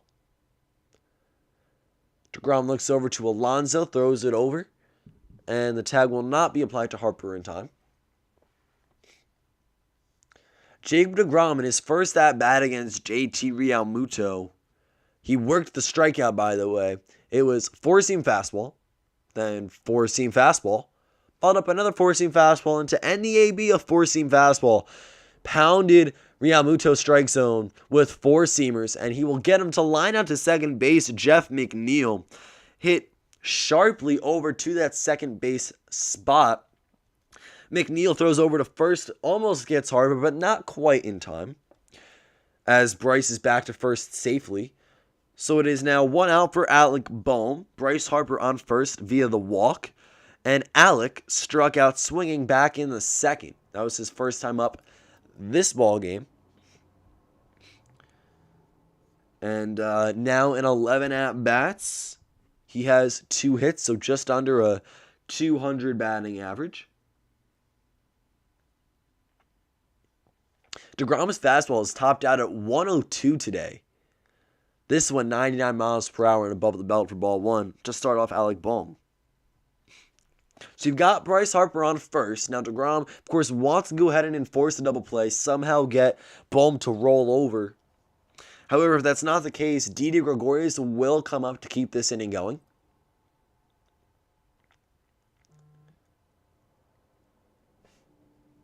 And again, DeGrom looks over to Alonso, makes the throw, but not quite in time to pick off Harper. Now, Alec Boehm finished tied for second in Rookie of the Year voting last year with Jake Cronenworth at 74 points, 74 vote points. Devin Williams had 95 and took home the NL Roy honors. Boehm lightly hits one to right field, but camping under it is Michael Conforto, and that will be out number 2. So fly out to right. DeGrom led this inning off with a walk to Bryce Harper, but then a line out and fly out has him just 1 out away from escaping the 4th. Now, DJ LeMahieu has singled in the bottom of the 6th, scoring Jay Bruce, so the Yankees take a 7-0 lead over the Baltimore Orioles. They are on track again to win their 2nd game of the year, even their win-loss record up at 2 apiece. And here is former Yankee shortstop himself, Didi Gregorius. Now, there is a significant shift. 3 fielders on the right side of the diamond. 3 infielders on the right side of the diamond. The sole guy over there on the left side is playing right around shortstop. I can't tell if that's J.D. Davis. Over there at short, we did get a wide view of the field, so it was hard to tell who was over there position-wise. But 3 guys over to the right, protecting against Didi Gregorius pulling the ball down the first base line. DeGrom has Didi 0-1. His delivery to home plate, McCann setting up down and away. And Jacob will miss upstairs. 99 miles per hour. Didi Gregorius pops it up in the infield. And J.D. Davis, who was on the left side, makes the catch just where the infield grass meets the infield dirt. Sorry, where the outfield grass meets the infield dirt. And that is out number 3 as a pop-up to third base ends it. No hits, no runs, 1 man left on base for Philly. They've straggled a few here. Early on in this game, we head to the top of the 5th. The New York Mets look to see if they can score in consecutive innings and expand upon that 2-run lead. It's going to be Francisco Lindor, Michael Conforto, and Pete Alonso. So 3 big names that can potentially go ahead and successfully accomplish that goal of tacking on to that 2-0 ball game we currently find ourselves in. Lindor is 0 for 1 on the day, walked back in the 3rd. Could maybe go ahead and pick up his first hit as a Met right here. You would be able to witness it live. And that would be pretty neat. Kevin Pillar hitless still in his first game with the franchise. James McCann had an RBI single, picked up the first run batted in for the Mets this year. So that's pretty cool. He's off to a nice little start. 1 for 2 on the stat line for McCann. Francisco Lindor struck out looking in the first, walked in the 3rd. Michael Conforto struck out looking in the first, grounded out to second in the 3rd. And Pete Alonso struck out swinging in the 2nd and walked to lead off the 4th. He was that first run that came around to score, courtesy of the James McCann RBI knock. So again, Lindor, Conforto, Alonso, your 2, 3, 4 guys. The heart of the order is coming up, ready to go, and maybe make some waves here. Let's go ahead and take a look at some other scores. Baseball aside from the New York Yankees and Baltimore Orioles. We know that's at 7-0. Though there are bases loaded and 1 out for Aaron Judge, who's already 2 for 2 on the day. And really quick tomorrow, probable starters for the Mets and Phillies got Marcus Stroman and Chase Anderson. So for the Phillies, that's their number 5 guy in the rotation. And for the Mets, it's their number 2. Then David Peterson and Aaron Nola scheduled for that Wednesday 3:30 p.m. start time. Pirates and Reds are tied at 2 in the top of the 6th. Marlins now trail by 4 instead of 3. Cardinals have a 4-run lead over Miami. The Red Sox 3-0 over Tampa Bay. Cubs lead the Brewers 4-0. And that is where we stand with active games. Lindor falls behind 0-1 to Kinsler and then fouls this one just foul down the left field line for strike 2.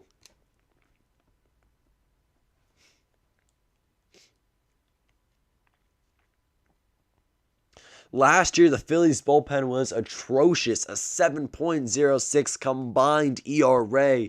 This is their 4th game. They already have their first guy out of the bullpen coming in, and they have 0 earned runs with all their guys coming out in the later innings. So they have definitely, we talked about, I believe, last inning, some of the improvements they made for the later innings of the game. When it comes to hurlers, as the count is now 1-2 to Lindor. But they're proving successful early on, again, small sample size. Lindor with another foul ball, this time down the first base foul line. And it's 1-2.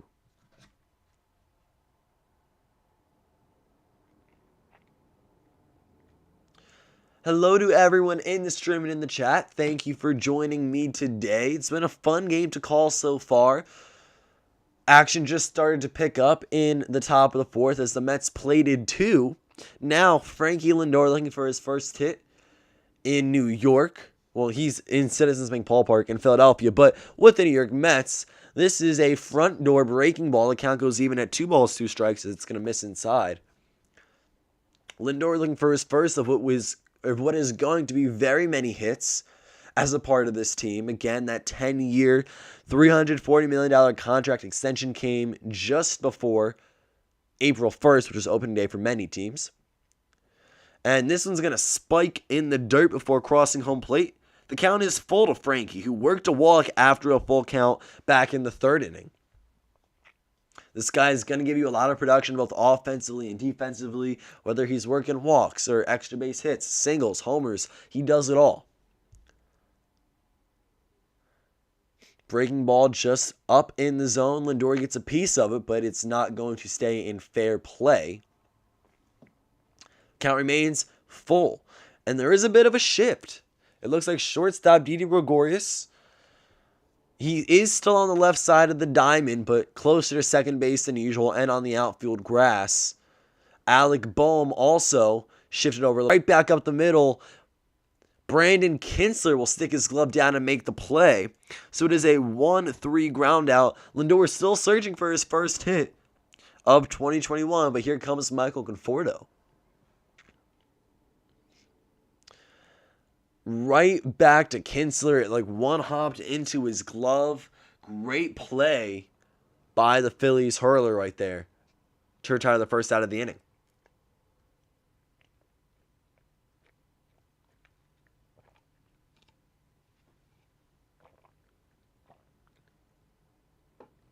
The first pitch to Conforto will miss downstairs for ball one at 86 miles per hour. Michael with the strikeout and groundout so far.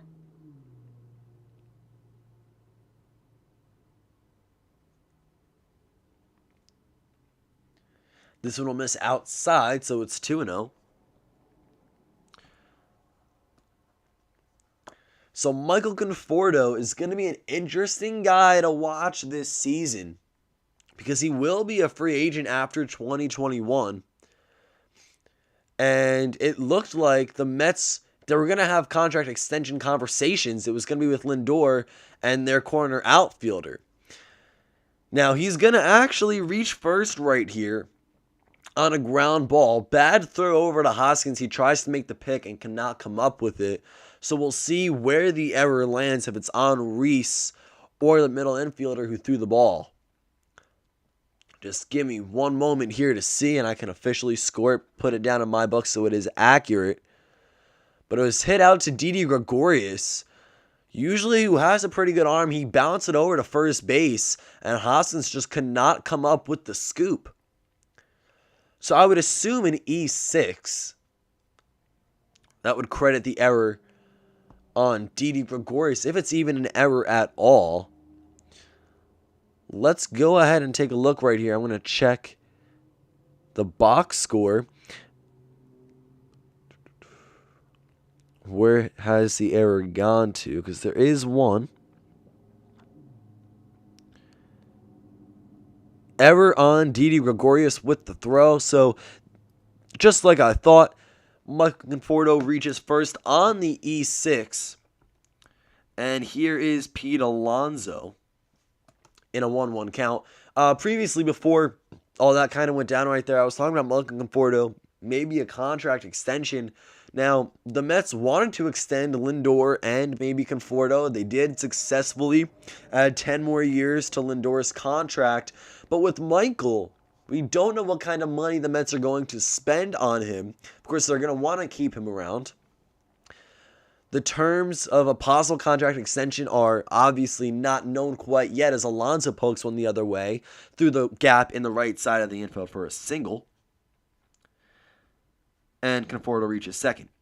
So Pete is now 1 for 2 to start the season with a strikeout swinging, a single, and a walk. Here's J.D. Davis. So I see no reason why Conforto does not remain a New York Met after this season when he does have that free agent rumbling. But I don't think it's going to come in the form of an extension. I think what they are going to end is re-signing him, bringing him back, this upcoming winter. We'll see. Maybe they work something out beforehand. Of course, Steve Cohen is the richest owner in Major League Baseball right now. So if anyone can afford 2 huge contract extensions for Lindor and Conforto, it would be him. And Davis sees a strike 0-1. Also, remember, you want to keep Jacob deGrom around. He should be a New York Met for his entire Major League Baseball career, especially with everything he's done for the team and just how good he is on the mound, what he brings to the table daily.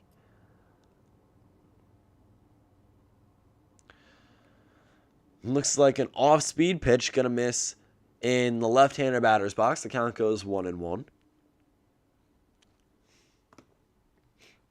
263 career games for the Mets third baseman, 33 homers, 88 RBIs, and a .268 average.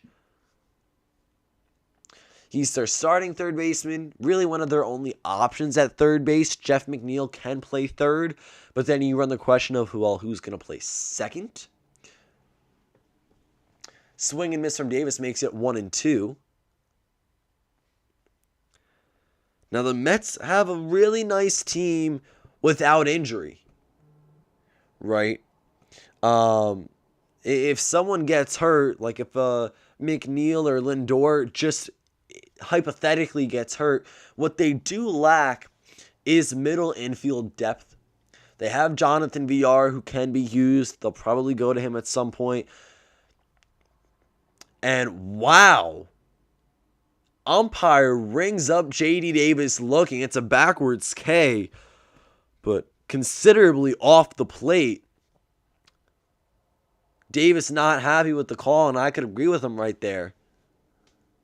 It's been a while since the home plate ump made a call in favor for the pitcher, either considerably inside or outside, but there it is. So that's out number 2. Still looking forward to what's second Alonso, but first, here's Jeff McNeil. But if we look at the active roster for the New York Mets, they have Guillorme, Lindor, McNeil, and VR. So if one of them were to go down, Guillorme or VR would be the backup.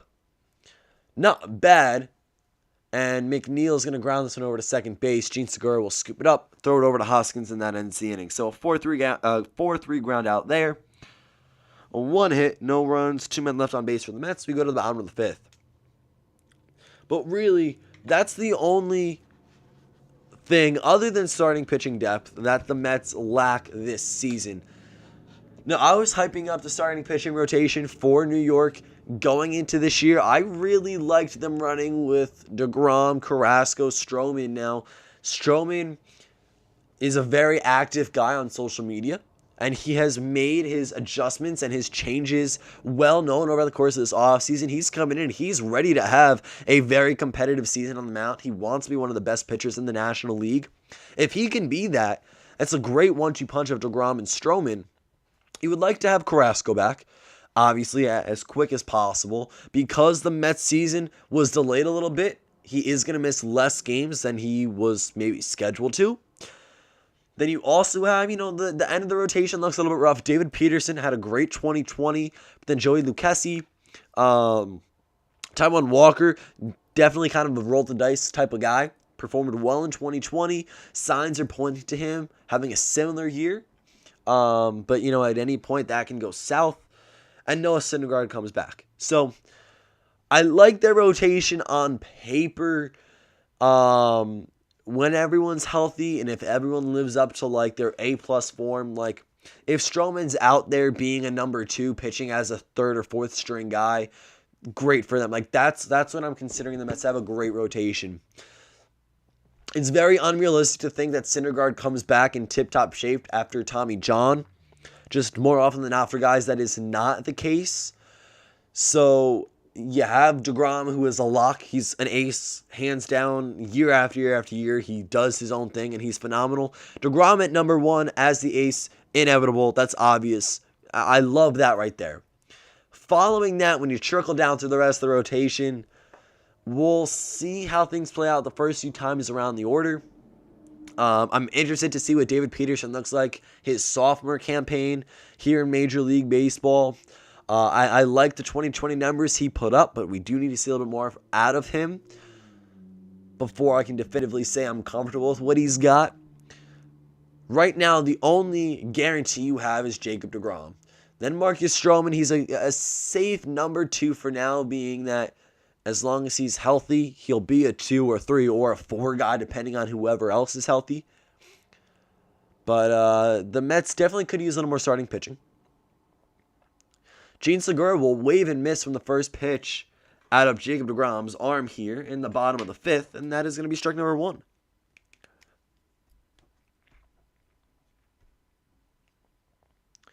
Strike 2 on Gene, who has a good track record against the New York Mets, especially last year. He beat up on them quite a bit. It's Segura, Hazley, and then Kinsler or a pinch hitter. The 0-2, and fouled back, count remains.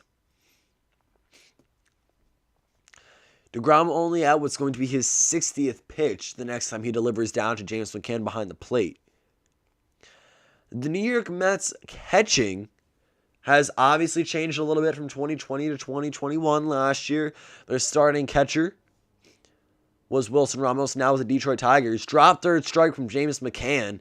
The throw is down way in advance before Gene Segura gets there. So another strikeout for DeGrom. That's a strikeout swinging. 1, 2, 3, 4, fifth strikeout of the game in just as many innings. But Wilson Ramos was the starting catcher last year. Kind of a streaky guy offensively, defensively not the best. And he was kind of a personalized catcher for some of the later innings, or for some of the guys later in the rotation. I believe, if I'm remembering correctly, him and DeGrom were not the best pair.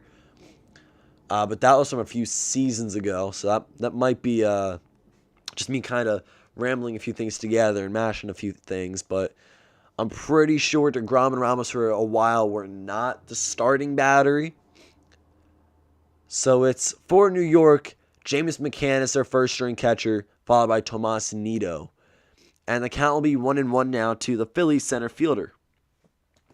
It looks like on deck will be a pinch hitter, so Brandon Kintzler's outing is coming to a close. He relieved Matt Moore, who allowed 2 runs.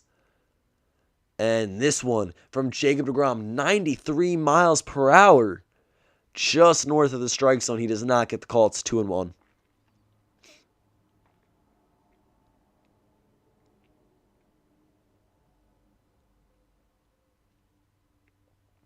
.98 miles per hour, right down the middle in the upper third, popped up. J.D. Davis right in front of the outfield grass will make the catch, and there is out number 2. So a pop out to third base has 2 away. DeGrom is 1 out away from having 5 clean innings in his debut and the Mets debut. Here up in the batter's box is Matt Joyce, who last year in 46 games had a .252 average, 2 home runs, and 14 RBIs.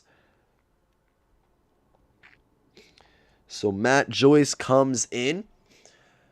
Last year, we had the designated hitter. That was one of a few different rules implemented because of the 60-game season, and Major League Baseball just wanted to test things and kind of see where rules would play with teams and players.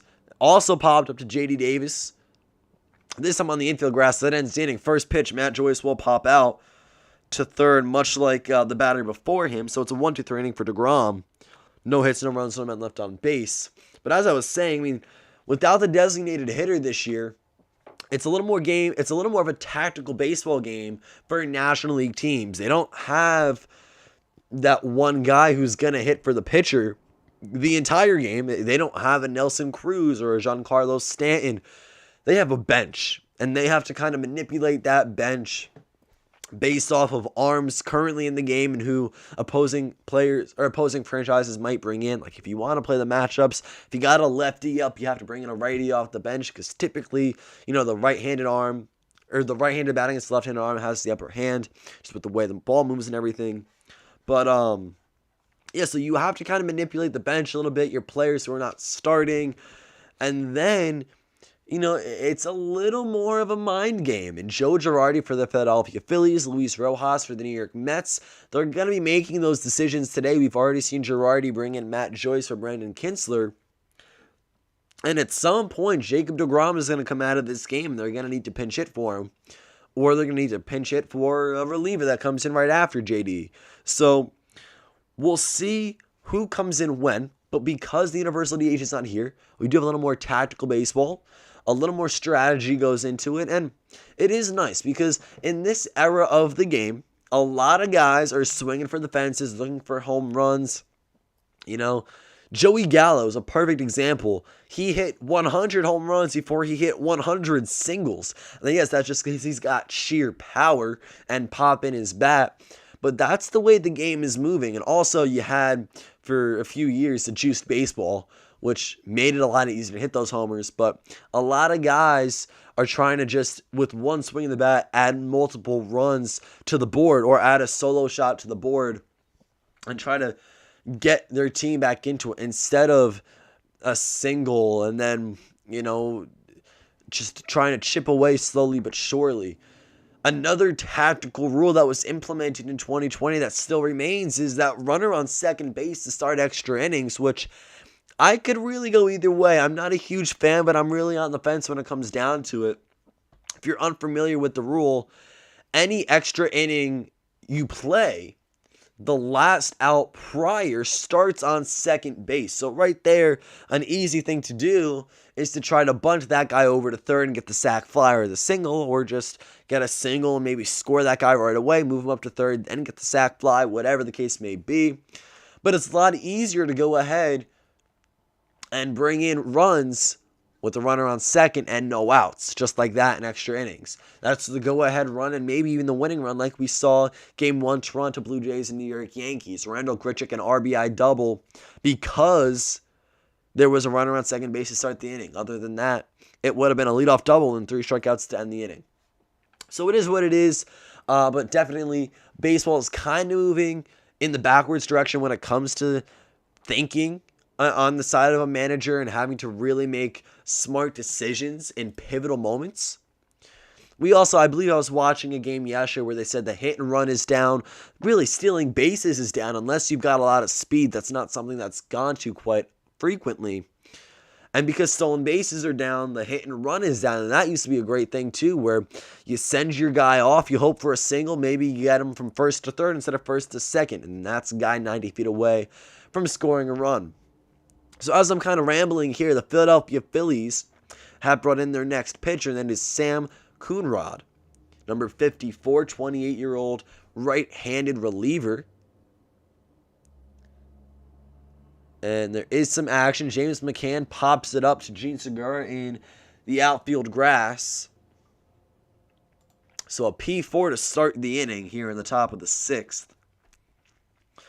But Sam Coonrod, in 2020, he pitched in 18 games, 14 2/3 innings, 15 strikeouts, a whopping 9.82 ERA. He won 0, lost 2, and saved 3. His whip ended at 1.64. Through 4 pitches, he is forced to pop out to James McCann. In steps Brandon Nimmo, who will take a 98-mile-per-hour fastball just south of the strike zone for ball 1. So good news for the Mets. Jacob deGrom is in the on-deck circle. He's not coming out just yet, so we should get at least 6 innings out of him here in his first start of 2021. And make it 2-0 as Coonrod again misses downstairs, this time also outside. Nimmo singled back in the 4th and walked in the 3rd. So he's 1 for 1 on the day. Made it to base twice. The fastball just on the black outside for called strike 1. So it's 2 balls, 1 strike, Brandon Nimmo in his 3rd time around.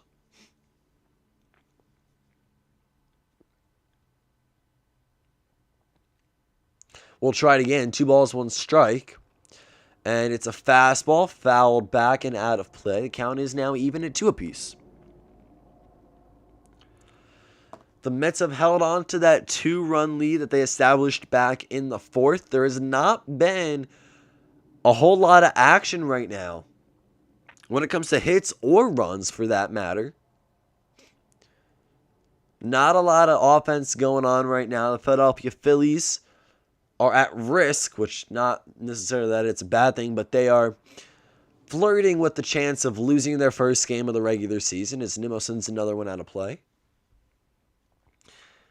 I am going to say, I think I touched on it right at the beginning of the stream or shortly thereafter. The Phillies took 3 out of 3 games against the Atlanta Braves. It did shock me quite a bit. Atlanta just did not piece anything together right away. Their bullpen's really going to come back to sting. And Brandon Nimmo sat down on strikes, got him looking, walking out of the batter's box with a smirk because that was not a strike. The fastball at 98 is quite a bit outside, but that's the second time in, I believe, just as many innings the umpire has rung up a Mets hitter on a pitch not really in the relative strike zone. Jacob deGrom swings first pitch and will foul it out of play. deGrom is working on a 2-for-2 day with 2 singles and an RBI. So not only has he held the Philadelphia Phillies to 0 runs over 5 innings, but he's also tallied a 1,000 batting average, and he's responsible for 50% of the runs the Mets have put up on the board themselves. Helping himself out right there. Always nice. 2 outs right here. There's no pressure on him. He's going to foul another one back, 0-2. He doesn't need to get a hit. Doesn't need to get on base either, because if he doesn't, it's top of the order to start the 7th. It's not like him striking out here would strand bases loaded in a game where the Mets are down or it's a 1-run game. No balls, 2 strikes. Coonrod, pitch number 13. Swung on and missed. Jacob deGrom will strike out, and there it is. A clean 1-2-3 inning from Sam, the second reliever for the Philadelphia Phillies here in this one. He got 2 strikeouts and a pop-out to end the inning. No hits, no runs, 0 men on base for the New York Mets. We get to the home half of the 6th. We are 2/3 of the way done with this ball game, just about. Heading into that last late stretch of the 7th, 8th, and 9th inning. But that is after we see what the Philadelphia Phillies can accomplish on the offensive side of the baseball. It's been very lackluster so far, but you can't really complain too much because they're facing the best pitcher in Major League Baseball, Jacob deGrom. They've tallied multiple hits off of him, just have not quite been able to piece anything together and play to run. To start the bottom of the 6th, it'll be the top of the order. Andrew McCutchen, Rhys Hoskins, and Bryce Harper. Harper, a notable stat line out of those 3, he's 0 for 0 with 2 walks. And he's been stranded at first base both times through.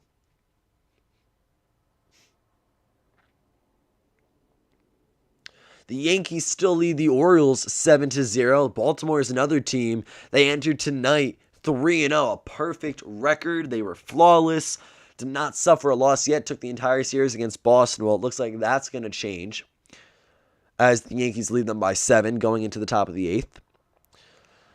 The Pirates and Reds are still tied at 2 halfway through the 7th. Cardinals and Marlins 4-1 in St. Louis's favor. Red Sox have extended their lead even further over Tampa Bay, 5-0. Boston, if they do go ahead and win this game, would get into the win column for the first time this year. Cubs 4-0 over the Brewers. Angels and Astros start in just about a half hour. Dodgers and A's start in about 40 minutes. And within the next hour and 10 minutes, the Giants and Padres will kick off a game, and the White Sox and Mariners will start their outing. So there are your scores around the league. Jacob deGrom, 5 innings, 3 hits, 0 runs, 0 earned runs, 2 walks, and 5 strikeouts. Very good stat line for the Mets ace. Again, 2 walks, 5 strikeouts, 3 hits, 5 innings, and he's back out there for the 6th. He's kept the Phillies lineup quiet. 17 career starts against Philadelphia. He is 8-1 with a 2.38 ERA. And fun fact, right now, I am looking at a ticket stub in my room of deGrom's first start against the Philadelphia Phillies back in 2014. I was at the game. I was also at a game where he pitched against the Philadelphia Phillies and threw a complete game, near no-hitter, but a complete game. I don't remember the exact date off the top of my head right now. But I've been to a few outings where it's New York versus Philadelphia.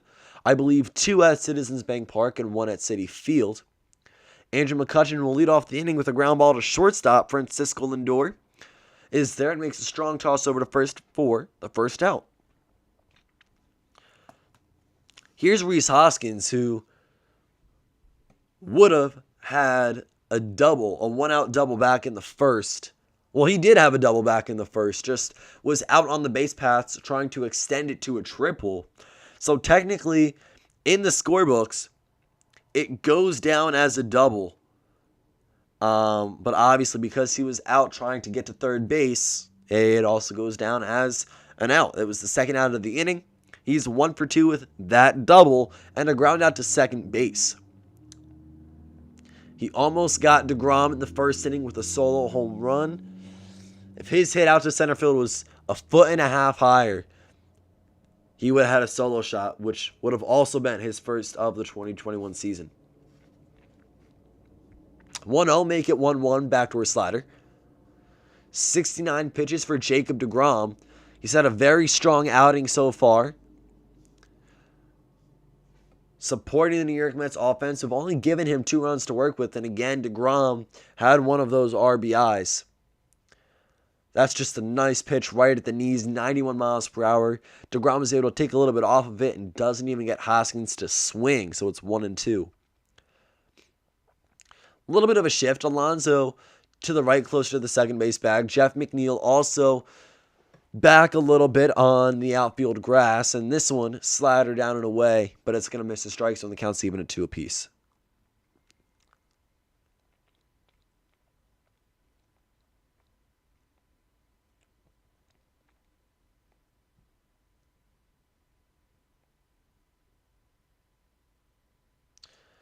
That will be swing and a miss, strike 3. Rhys Hoskins goes down with a forward K in the scorebook. That is, I believe, Jacob deGrom's 6th on the evening. And there you have it. So with 2 outs here in the bottom of the 6th, Bryce Harper will step up. And really, out of everyone on the Philadelphia Phillies, he's made it to base twice against Jacob deGrom, which is the best when it comes to the starting 9. But his 2 times on base, he got aboard via ball 4. A pair of walks to his name so far, has been stranded at first both times in the 1st and 4th inning. First pitch to Bryce is a check swing, and the home plate ump says he does not go around, so it's ball 1. Now, Jacob deGrom is at 73 pitches through 5 2/3.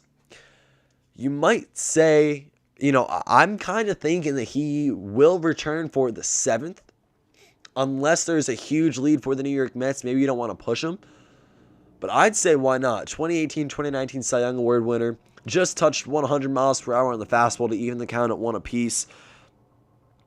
He's got a lot in the tank. And the 2020 season was bad for a lot of reasons. But it's really going to take a toll on starting pitchers. And pitchers just collectively this year. Because of the lack of innings they threw in the 60-game season that finished last summer. Right? Or last fall, rather, in September. In a 60-game season, a 5-man rotation, at most, a guy is going to have 12 starts. So if he's getting, on average, 5-6 innings a start, that's 60 innings if you're getting 5 innings per start consistently. Right? No more, no less. Harper will swing through it for a 2-2 count now. 60 innings in 12 starts. Now 162 games. And guys are going to be making right around 30 starts a season.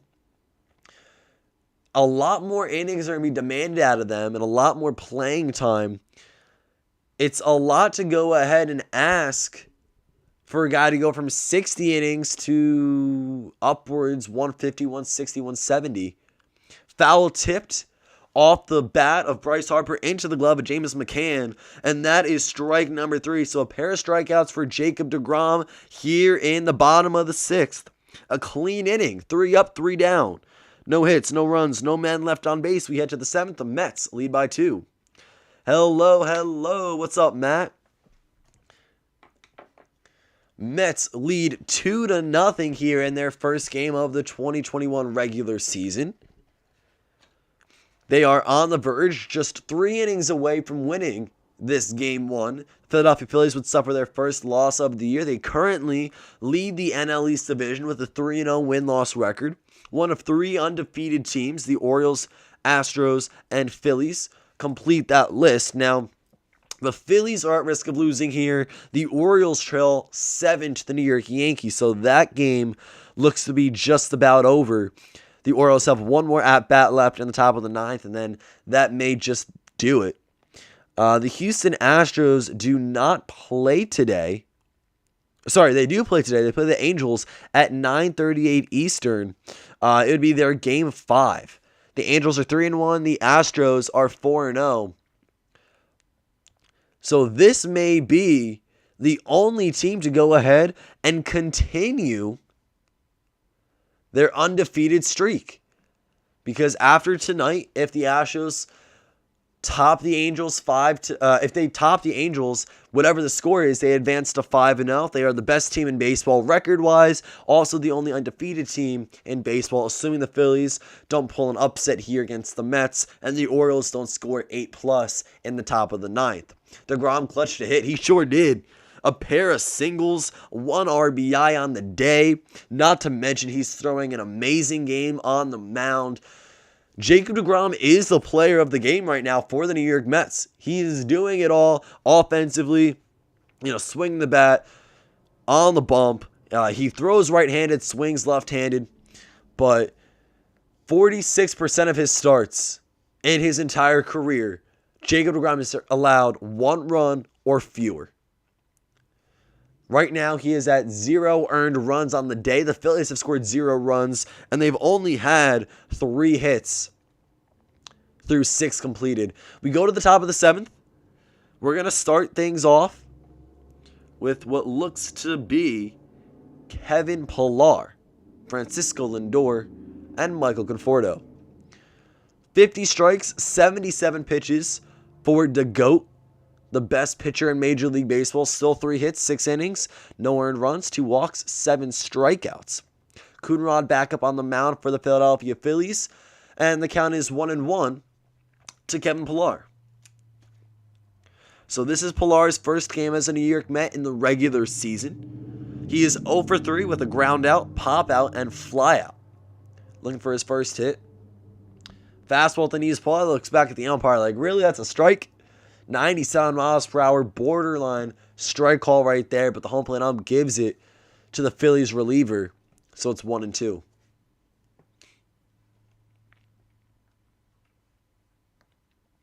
The payoff pitch, Pillar will pop it up in foul territory, are Bohm and Realmuto, but no one will be able to get to it as it's into the stands. So count remains 1-2. Pillar still looking for his first New York Mets hit.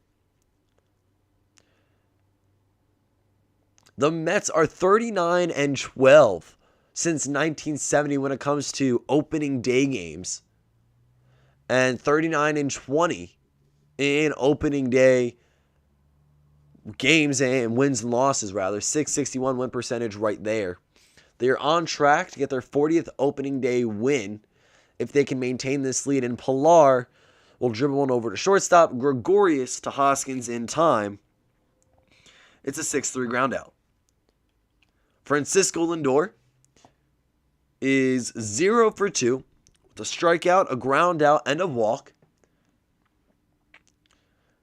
Much like Kevin Pillar, he's looking for his first hit as a New York Met. Again, it's going to be the first of many after this year. He is locked in on a 10-year, $341 million contract. The best shortstop in baseball, arguably, will go ahead and be playing behind the best pitcher in baseball for definitely, at the minimum, a few more seasons. I think the Mets are trying to work out an extension for DeGrom and Conforto. Conforto, more on their priority list right now, as he's going to be a free agent after this season. And the at-bat to Lindor starts off with a ball 1-0, and then a fouled back fastball for 1-1. So Pillar has gone down so far this inning on a ground out to short. In the box is Francisco Lindor, and on deck, Michael Conforto. Reached base once via an error, but is 0 for 3 on the day offensively. 1-1 to Frankie. He thinks about it, but does not go around. The 97-mile-per-hour fastball is left alone, and it's 2-1. So a 2-1 count, 21 pitches from Coonrod. He is the third Philadelphia Phillies arm here in this ballgame. And Lindor pokes one to the left side of the infield. Alec Bohm over at third base making a leaping catch and robs Lindor of his first hit as a New York Met. It's going to be postponed at least one at bat. A line out to third base, good for out number 2. Terrific play by the young Alec Bohm, who made his MLB debut last season. A lot to look forward to when it comes to that guy. All the lights are on him. Starting third baseman for the Phillies. Put up some great numbers last year. I believe a .338 batting average and over 100 at-bats. Here's Conforto. First pitch, backdoor off speed. And again, the umpire is heavily favoring the Philadelphia Phillies when it comes to pitches off the plate. He's rung up Davis and Nimmo on strikes out of the zone. The count to Conforto starts off 0-1. This one's going to bounce in the dirt, so it's 1-1 now. But all New York has to do is hold the Phillies for 9 more outs. And by the looks of things, DeGrom should be out there for at least 3 more of them. And in which case, the Mets will go ahead and win their first game of the year. Fouled back, make it 1-2 for Mike Conforto. Looks like that went off the hand of JT Realmuto. So the umpire walks up to the pitcher just to kind of give JT a minute to recoup. But in the 2020 season, the Phillies bullpen ranked last in ERA, opponent batting average, opponent OPS, and WHIP. 7.06 ERA was the worst bullpen ERA in all Major League Baseball. Opponent batting average, 315, also the worst out of all 30 clubs. They really struggled last season when it comes to their later inning arms. They still had in their starting rotation Nola, Wheeler, Eflin. Just when it came to the 7th, 8th, and 9th, sometimes 6th, they could not piece it together. This year they came in, added a bunch of names. Jose Alvarado, Brendan Kinsler, who we already saw, Archie Bradley. They already have Hector Neris. And to this point, the Phillies bullpen has allowed 0 earned runs, and that includes today's game. So the 3 behind us, all 3 games against the Braves, 0 earned runs for the Phillies bullpen. And today, the only 2 runs the Mets have scored came off of starter Matt Moore. The count is 2-2 to Mike Conforto. And he will line this one to left field. It'll 2-hop its way into the glove of Andrew McCutchen. And it's a 2-out single for Mike. He picks up his first hit of the regular season. It's a 2-out single. In steps Pete Alonso. We have another arm warming up. David Hale, right-handed reliever for the Phillies. When we look at Pete Alonso, he kind of sparked that 4th inning with a leadoff walk. He was the first run to score. He walked in the 4th, singled in the 5th, and struck out in the 2nd.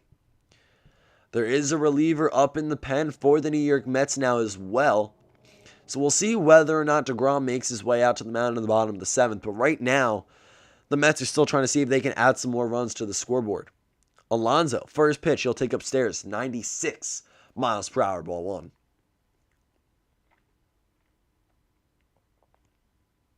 The Mets have a lot of young talent on their team. You look across the infield, you got Alonso, who made his debut back in 2019, Jeff McNeil as well, J.D. Davis came up with the Houston Astros. They acquired him from the Astros. Francisco Lindor, 2021 is only his age 27 season. He's been around for quite some time. But he's just incredible. You look at this infield. It's a young infield, but it's a talented team. Michael Conforto, I believe, is 28 years old. Maybe out of everyone in the starting lineup, Pilar is the oldest. That's a mere guess right there, though, on my part. Make it 1-2 to Alonso, 96 miles per hour at the knees. He looks back to ask the umpire something. There's a little bit of an exchange of words there. I don't think in a bad way per se. That was easily a strike. So it might have just been off topic. Nonetheless, 1-2 to the Mets first baseman. And swing and a miss. Coonrod goes upstairs with the blows a 97 mile per hour fastball by Pete Alonso. That ends the inning. First strikeout of the inning for Coonrod. I believe his 2nd of the game. We have 1 hit, no runs, 1 man left on base for the Mets. We go to the bottom of the 7th. This game is almost in the books. We should be playing a full 9 innings.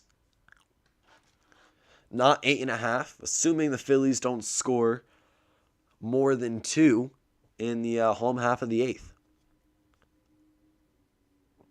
For now, we go to the bottom 7. And all signs are pointing towards Jacob deGrom heading back out to the mound. He's had a terrific outing so far, his first of the year.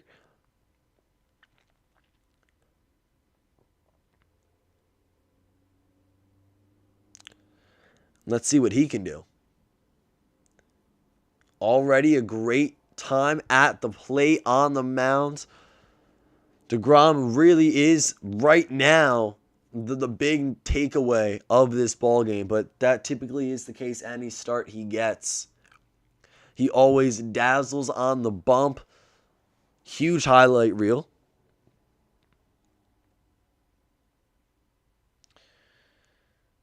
He's got a nice number of strikeouts to his name, 0 earned runs, only 3 hits.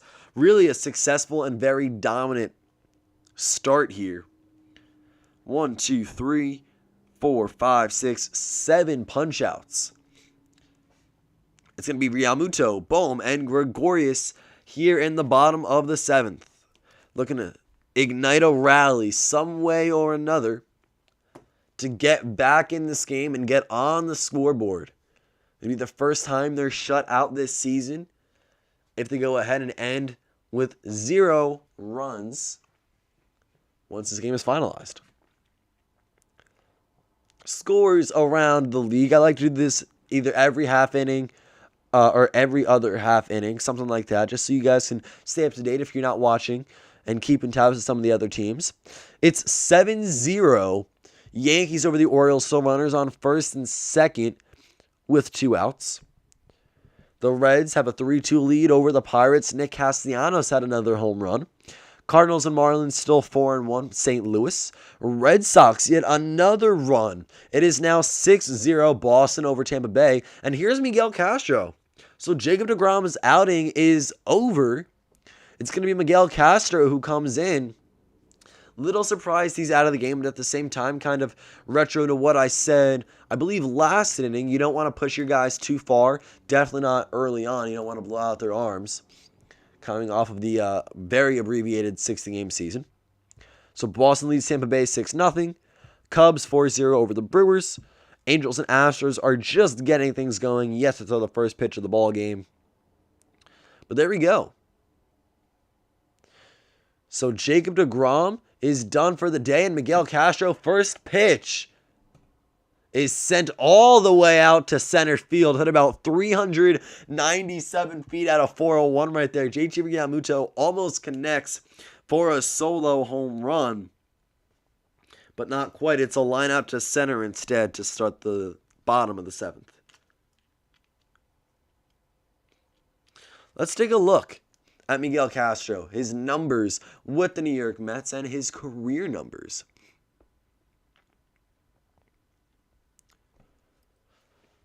So Castro here, in 2020, pitched in 10 games, winning 1, losing 2, and an ERA at 4.00. That was with the New York Mets. He also was with Baltimore last season. So 10 games with the Mets, 1-2 record, 4 ERA, and 0 saves in 2020 as a Orioles and Mets combined. 1-0 record, 4.02 ERA. Sorry, with the Marlins. This is singled out the Marlins. 1-0 record, 4.02 ERA, 16 games, 1 save. So 26 total games, 1 save. He went 2-2 on the year. Not batting, and that's both with Baltimore and New York. Now, Bohm hits a ground ball sharp over to first base. Pete Alonso, it deflects off of his glove, and Francisco Lindor will pick it up. So Alec is aboard with a single here in the 7th, a 1-out single, and Didi Gregorius will come up. In Castro's career, he's a 26-year-old right-handed reliever. But in Castro's career, a 4.29 ERA, 230 games, 18 losses, 8 wins, 734 strikeouts, and 283 innings.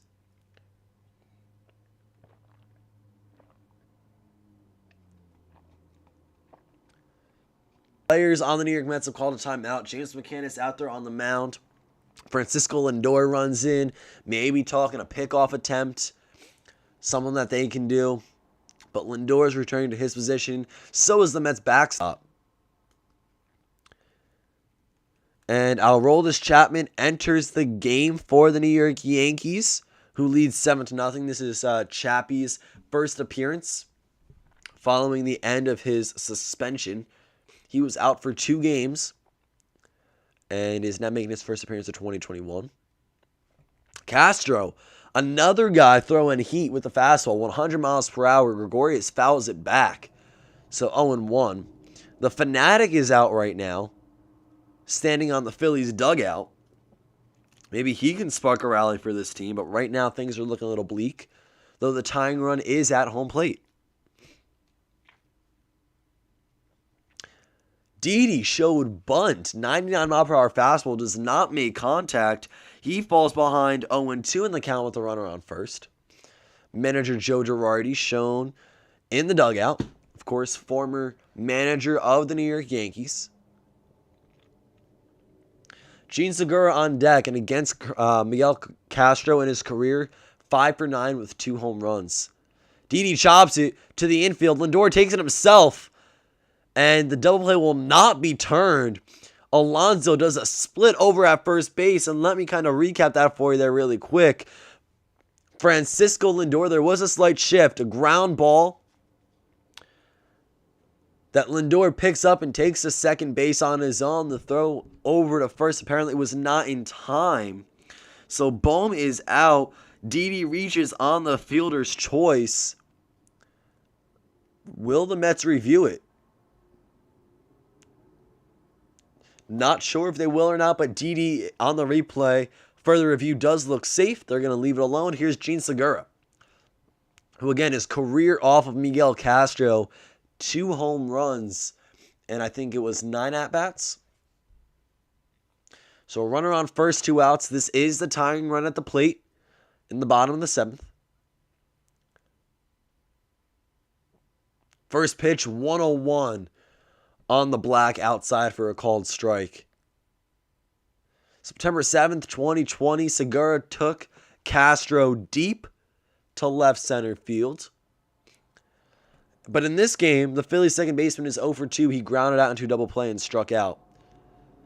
This one's hit over to diving Pete Alonso at first base. He'll be able to make the play this time. He dives to his right, takes it to the bag himself, 3 unassisted. So not that there was trouble or difficulty right there, but Miguel Castro gets out of the 1-out single without any damage done. 1 hit, no runs, 1 man left on base for the Phillies. They're running out of time here to scrap something together. We go to the top of the 8th for the New York Mets. They still have this 2-run lead. They accumulated back in the 4th. Alonso and J.D. Davis both scored. Alonso on the James McCann RBI single. Davis on the DeGrom RBI hit. It's going to be Davis, McNeil, and McCann who all step up here in the top of the 8th to maybe extend that 2-0 ball game a little bit. Give some more insurance for the Mets bullpen, whether Miguel Castro comes out again in the 8th or they go to someone else.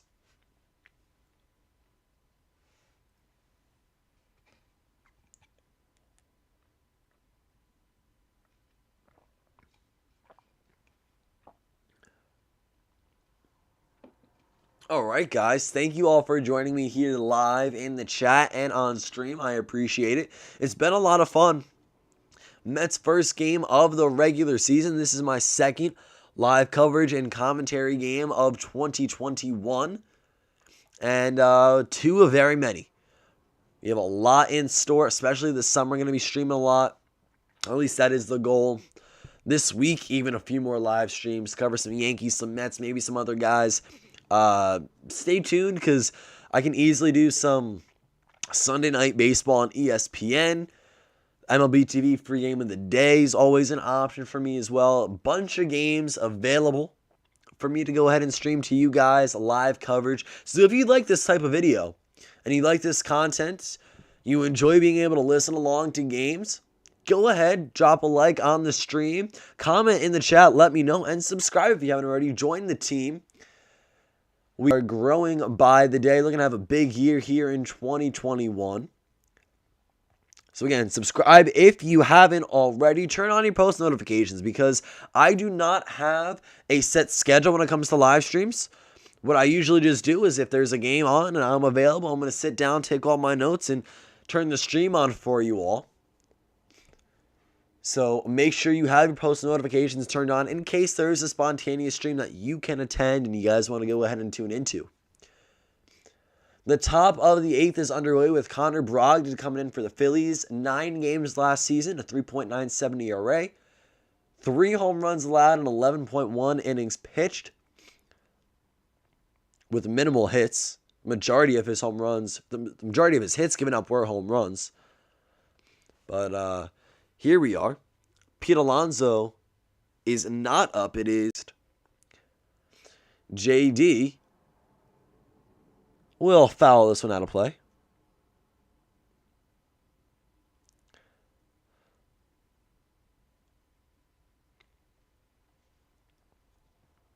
One ball, 2 strikes.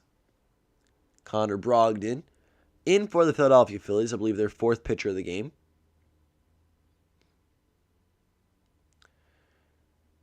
And it's been pretty quiet for the most part. 2-0. Jacob deGrom had a huge hand in that, both offensively and on the mound, silencing the Phillies. J.D. Davis in a 1-2 count is going to sneak a ground ball past the diving Didi Gregorius, and he's aboard for a leadoff single. Let's maybe spark something right there and get a rally going for the New York Mets. Expand upon this 2-run lead. Give some more insurance to the bullpen. Maybe get Edwin Diaz in for a save here in Game 1. Which actually, if that is the case, that works out really well for me personally. As I have Jacob deGrom on my fantasy team and Edwin Diaz. So if I can get both of them in, deGrom with the win, the number of strikeouts he was able to unleash, and an Edwin Diaz save, that would be awesome. Nonetheless, here's Jeff McNeil, who I also have. So my Mets on fantasy baseball, I try not to draft a lot of guys from the same team, but I have a handful of Mets, a handful of Braves, and a handful of Dodgers. So a lot of NL teams. I have McNeil and Conforto offensively. And then I have deGrom and Diaz for my New York arms. I think this is the first year I've done fantasy baseball. In 4 seasons, I believe, of fantasy, I have not drafted a New York Yankee. I did not go a single pick selecting a Yankee. Now, I intended on taking either DJ or Judge or Stanton, but anytime I wanted to get to them, they were already gone. Figures. But no fault of my own, did not get to a Yankee this year. Maybe I'll pick one up as a free agent at some point, but right now I like where my fantasy team is at, and I'd like it even more if deGrom gets the win, Diaz gets the save. That'd be awesome. So it's 1-1 to Jeff McNeil. Hey, a 2-run home run here from him would be great. Helps me out with hits, batting average, home runs, and RBIs, and runs, and at-bats. That's a lot right there. A lot of pressure on you, McNeil. But here we go. 1-1 count. J.D. Davis on first. And that's going to be a double play. Gene Segura, Didi Gregorius, and Rhys Hoskins. The opposite of what I wanted.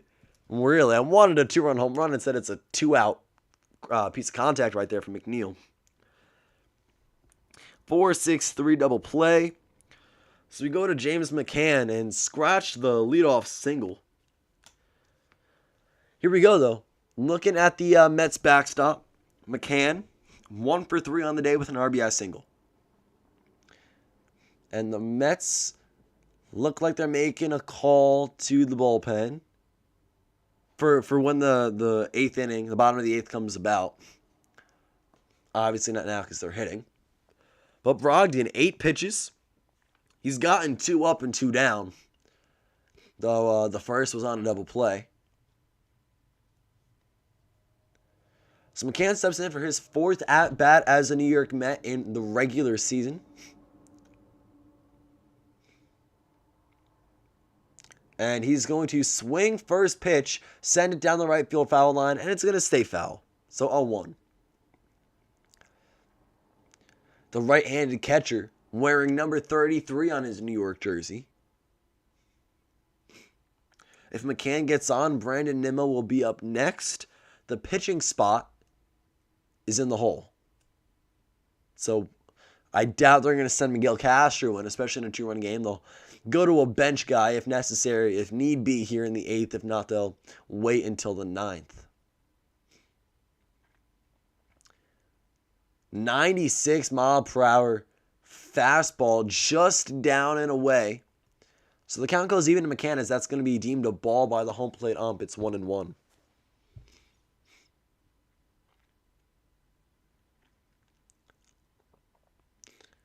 Fastball in on the hands. McCann gets a piece of it, sends it right back to the netting. 1-2. If you guys want to catch game 2 of this series, it is tomorrow, April 6th, 2021. 6:30 p.m. is like the warm-up and everything. It's set to be another 7:05 start, though. So 7:05 start tomorrow. Mets at Phillies. At this rate, the Mets will have a 1-0 lead in the series. And McCann will swing and miss at a fastball up and away for strike 3. That ends it. 2 runs, 7 hits, no errors for the New York Mets. The Phillies, 0 runs, 4 hits, 1 error. We head to the bottom of the 8th.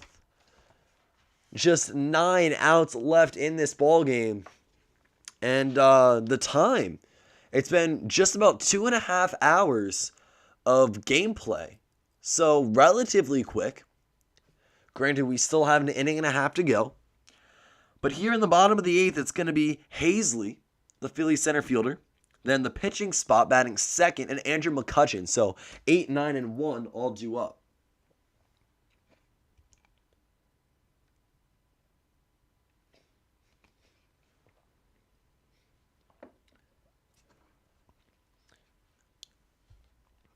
And let's see what we're looking at scores-wise. In particular, I'm looking for the Yankees and the Orioles score. 7-0, top 9, 2 outs, runner on first. So the Orioles are down to their last strike. It's a 1-2 count to Pat Valaika, who's 0 for 3 in this game. Chapman is in. Let's see if I can track the last pitch here.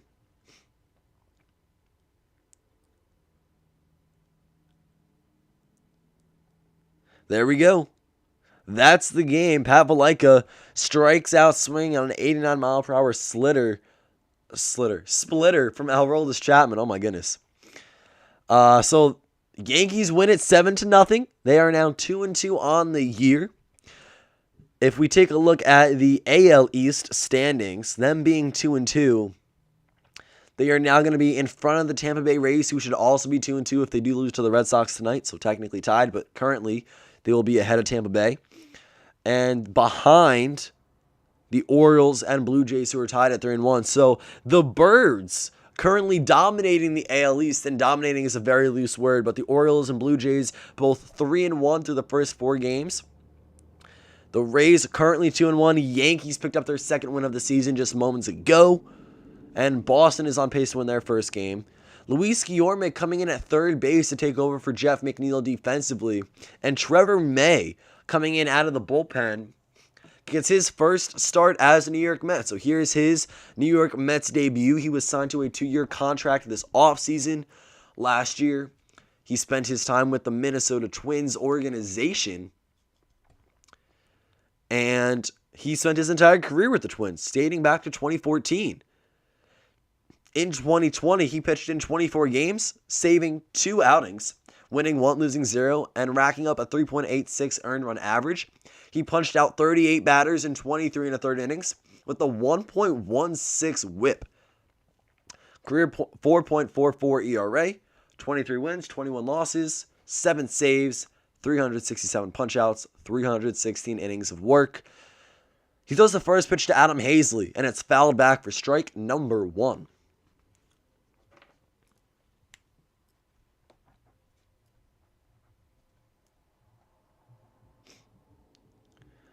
$97-mile-per-hour fastball just upstairs. Counts even out 1 apiece. So Trevor May making his New York Mets debut alongside James McCann, Kevin Pillar, and Francisco Lindor, who also got their first start of the season, or the first start of their career with the New York Mets today. This one is fouled. Nimmo will run to the left field wall, but out of play. 1 ball, 2 strikes to the Phillies center fielder. Now Philadelphia is down 2 runs with just 6 outs to go offensively. They still have plenty of time to make something happen. It's not over till it's over, but knock on wood, the Mets can hold on to this one here and win their first game of the season. In their first game of the season. The 1-2 payoff pitch from May is going to be just at the letters, 97 miles per hour, but ball 2. Now, right now, we see in the NL East division, the Phillies lead 3-0. The Marlins are 1-2. At second, Mets and Nats are 0-0 tied for fourth, and the Braves at fifth, 0-3. Now, I do expect this division to be shook up quite a bit this season. There's going to be a lot of competition. There's 4 teams that are all very good or have the potential to be competitive to different capacities, and that's the Braves, Mets, Nats, and Phillies. I don't think the Phillies will maintain the entire year at first place in the division. In fact, I think in the first month and a half or so in, we'll see them kind of start to fall down a little bit, if not earlier on. As May registers his first strikeout as a New York Met, got hazily swinging. But as players start to warm up a little bit and the Braves start to get back into the swing of things and the Mets are really out here in full force, I think the Phillies are going to start to drop down within the NL East. If you guys saw my predictions video, I really had the Mets and Braves as a 1 and 1A. I put the Mets first, then the Braves. I'm kind of regretting that a little bit. Not that the Mets aren't capable of it, just I'm not certain that's the most likely outcome. I had the Mets, Braves, then I believe Nationals, Phillies, Marlins in that order. But really, that first 4 can be divided in so many different ways. And up in the box right now is Brad Miller pinch hitting for the Philadelphia Phillies. So a left-handed Brad Miller steps in. This is their second pinch hitter of the game. And Matt Joyce came before him. So, Miller, with a single to the right side of the infield, defies the shift. It's a 1-out knock for Brad. And he's aboard against Trevor May. Luis Guillorme cannot get there. I believe it was Guillorme who tried to make that play. With the shift being on, he was on the right side of the infield. But as I was saying before, I mean, this NL East division is going to be very competitive. I don't think the Marlins end it. Not the Marlins. I don't think the Phillies end first within the division. That's just my personal opinion. I really don't see them outplaying the Mets or the Braves. And Aaron Loop in the bullpen. Man, I want them to give it to Diaz so he gets the save and I get the points in fantasy. But maybe they're going to go to Aaron Loop, or hopefully, just in my personal, selfish case here, they just go to Aaron Loop in case Trevor May works into some trouble or they want to work the lefty-lefty split against Harper if he comes up. But it's 1-0 to Rhys Hoskins. Nope. 1-0 to Andrew McCutchen. Rhys Hoskins on deck. But Brad Miller on first. Andrew McCutchen up. 1-0 count. May can get out of this inning with a double play. And instead, McCutchen will foul it back for ball 1. Strike one. Oh my goodness. It's getting late. The stream is 2 hours and 40 minutes in, give or take. I'm starting to stumble upon my words. I apologize, guys. Bottom of the 8th. 1-1 count to Andrew McCutchen.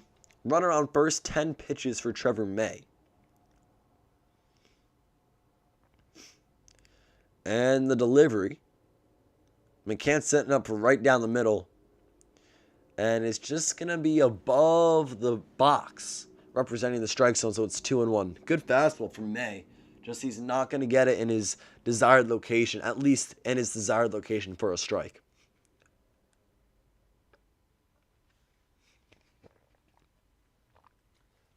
Rhys Hoskins on deck, Bryce Harper in the hole. Runner on first, 1 out. So McCutchen is the tying run. The Phillies haven't had much success and much luck at the plate today. But if now's the time to start something, it's now or never. May goes to that same spot as that second ball of the at-bat. 96 miles per hour, just north of the zone. It's 3-1. We got some action in the Phillies bullpen. Jose Alvarado warming up for a lefty. There's also a right-handed arm in there. I couldn't quite see who that was.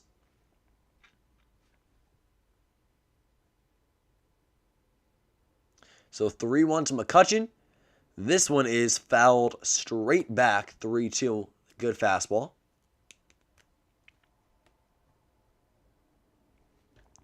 So right now, if you're Trevor May, you want to either get the strikeout, obviously, or the double play. Try to get out of this inning, leaving that runner on first base, stranding him there like the Phillies offense has done time and time again earlier on this game.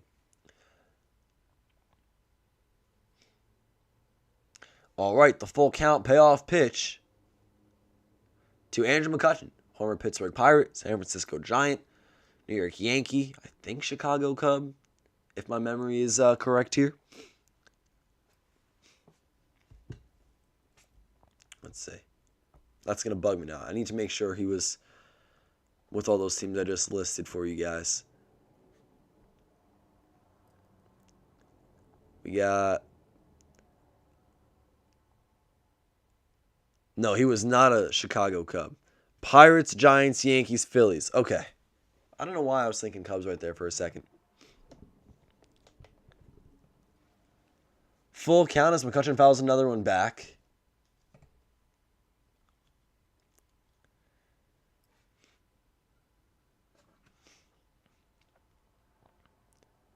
And okay.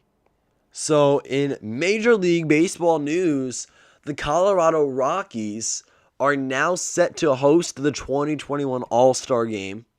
Major League Baseball and Rob Manfred decided to move the game out of Georgia, where it was supposed to be hosted in Atlanta for the Braves. So it's now potentially heading out to Colorado this season. I don't know if anything's finalized just yet, but I got the ESPN notification on my phone here.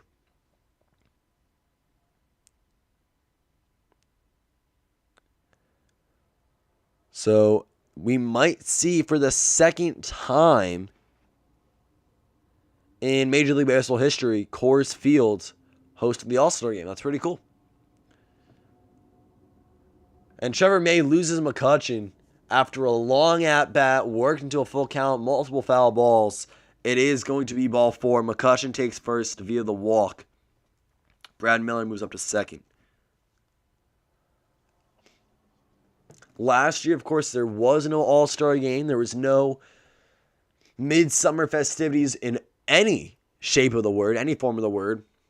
The All-Star Game was canceled. The Home Run Derby was canceled. And that is because the season didn't start until July 23rd. So well past when those events would have taken place and when those festivities would have been celebrated. Aaron Loop warming up for the New York Mets. Because here's Rhys Hoskins coming up. And if he gets on, it's going to be the left-handed power bat of Bryce Harper. So Hoskins at the dish, Harper on deck, and JT Realmuto in the hole. Now, this is a dangerous situation for the New York Mets. 2 guys on. The go-ahead run is at home, and it's Rhys Hoskins, who entering tonight had 13 at-bats and a .231 average with a pair of runs batted in. Hoskins also had a .615 OPS before tonight, but with today, he is 1 for 3 with a double, ground out, and strikeout. May 16 pitches into his first relief appearance as a New York Met. 97 miles per hour fastball on the outer third for called strike 1.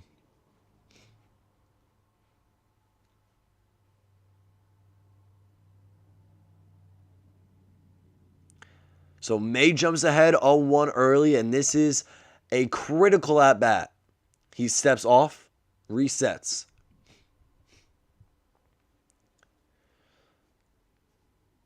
You need to restrict Hoskins of any success at the plate. Contain him to the batter's box, strike out, fly out, ground out, something. You cannot give up a hit right here. I mean, that's obvious. You never want to give up a hit. But in a 2-run game with runners on first and second, bottom of the 8th, The Phillies scoring would really put pressure on this New York lineup in the top of the ninth, whether it's to add on to their lead, which might be minimalized by then, or if it's to go ahead and break a tie, or just to stay alive and try to beat a deficit. So a lot of different options, obviously, for the top of the ninth and how the New York Mets are going to stand score-wise. But Hoskins will wave and miss for strike two. Brad Miller at second. Andrew McCutchen on first. Trevor May, his first and only out of the inning recorded so far was a strikeout swinging to Adam Haseley. Or Haseley. 1-2, and Hoskins pokes it foul. We stay alive and try it again. You would have to think Aaron Loop's warming up for the Mets, so it would make sense if he does come in to face Bryce Harper, who is up next. So if there's not a double play ball right here, May might be done, not because he's maybe worn out, but just to play the matchups. Lefty-lefty against Bryce Harper may work better, especially if Trevor is a little fatigued. This is pitch number 21 right here.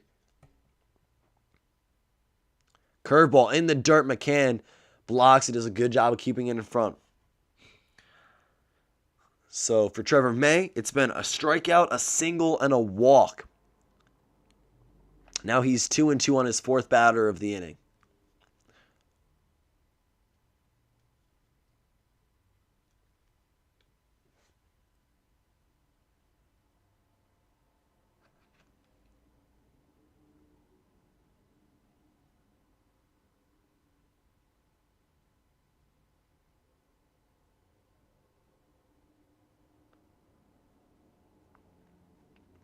Here we go, the payoff pitch.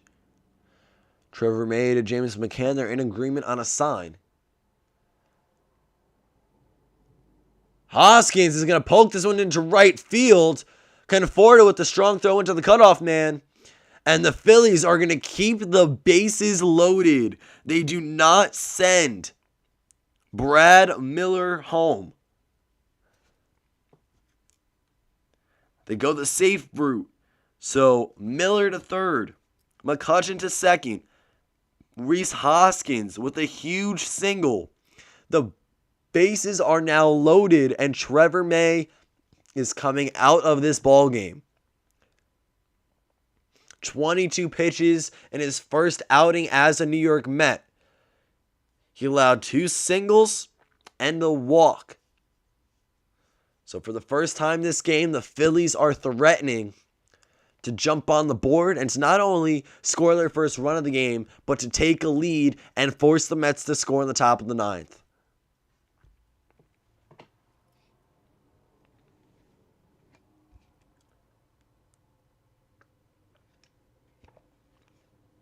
Hello to everyone in the live stream and in the chat. Thank you for joining me here today. It's been a fun one. The game's not over till it's over. There's a lot of action still left. I'm thinking Aaron Loop's going to come in to face Bryce Harper.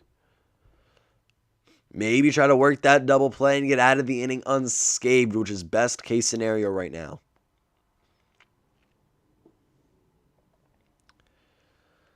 Scores around the league. The Reds lead the Pirates 5-3. The Red Sox 7-0 over the Tampa Bay Rays, but the Rays have bases loaded and 1 out on the top of the 8th. Cubs and Brewers. The Brewers put a 3 spot up in the 7th, but it's not enough. Milwaukee still trails Chicago 3-4. The Astros have already put on 2 runs in the first inning against the Los Angeles Angels. They have an early lead. Second and third, 2 outs nonetheless as well. Dodgers and Athletics have just begun. First, they are scoreless.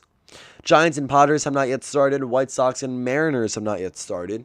Completed games in Major League Baseball. The Twins beat the Tigers 15-6. The Royals 3-1 on the season now as they beat the Indians 3-0.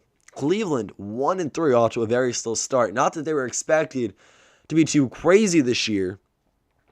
Maybe this just is a slow start and nothing else. The Cardinals beat the Marlins 4-1. St. Louis is now 2-2 on the year. And that is all. So here is Aaron Loop. It is official. Lefty-lefty matchup.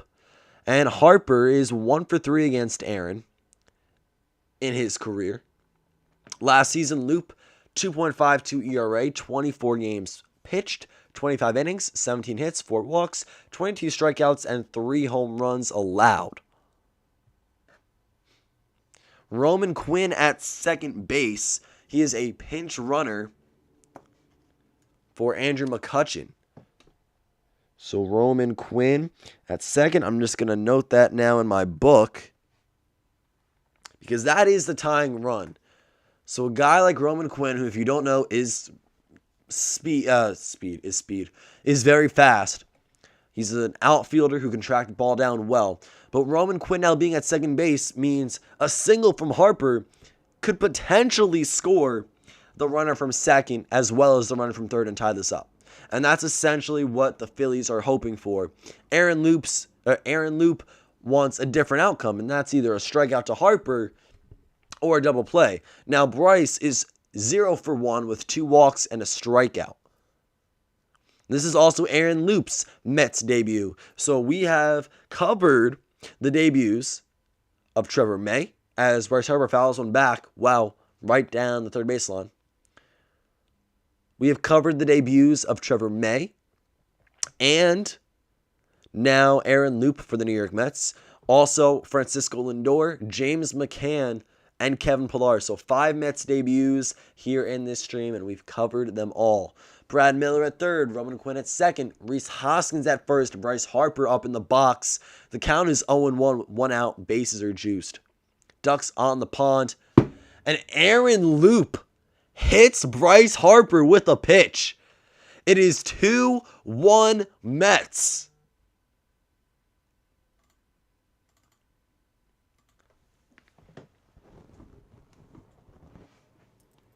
(2-1) for New York. Not the way Loop wanted to start his MLB career with the Mets. He walks in a run. Hit by pitch to Harper. So Miller will score. Roman Quinn will move up to third. Rhys Hoskins at second. Now it's JT Realmuto. So yeah, Harper was bad, but now you're facing overall the best catcher in Major League Baseball. And he's got a chance to take the lead for his team. Instead, he's going to ground it to the left side of the infield. It's going to be a hit. 1 run will score, and they will hold it there. This game is tied at 2. JT Realmuto with an RBI single. So Roman Quinn plates a run. Hoskins is up to third. And that Harper hit by pitch might really come back to hurt the Mets here in Game 1 of their 2021 regular season. This game is tied at 2. Philly's not done yet either.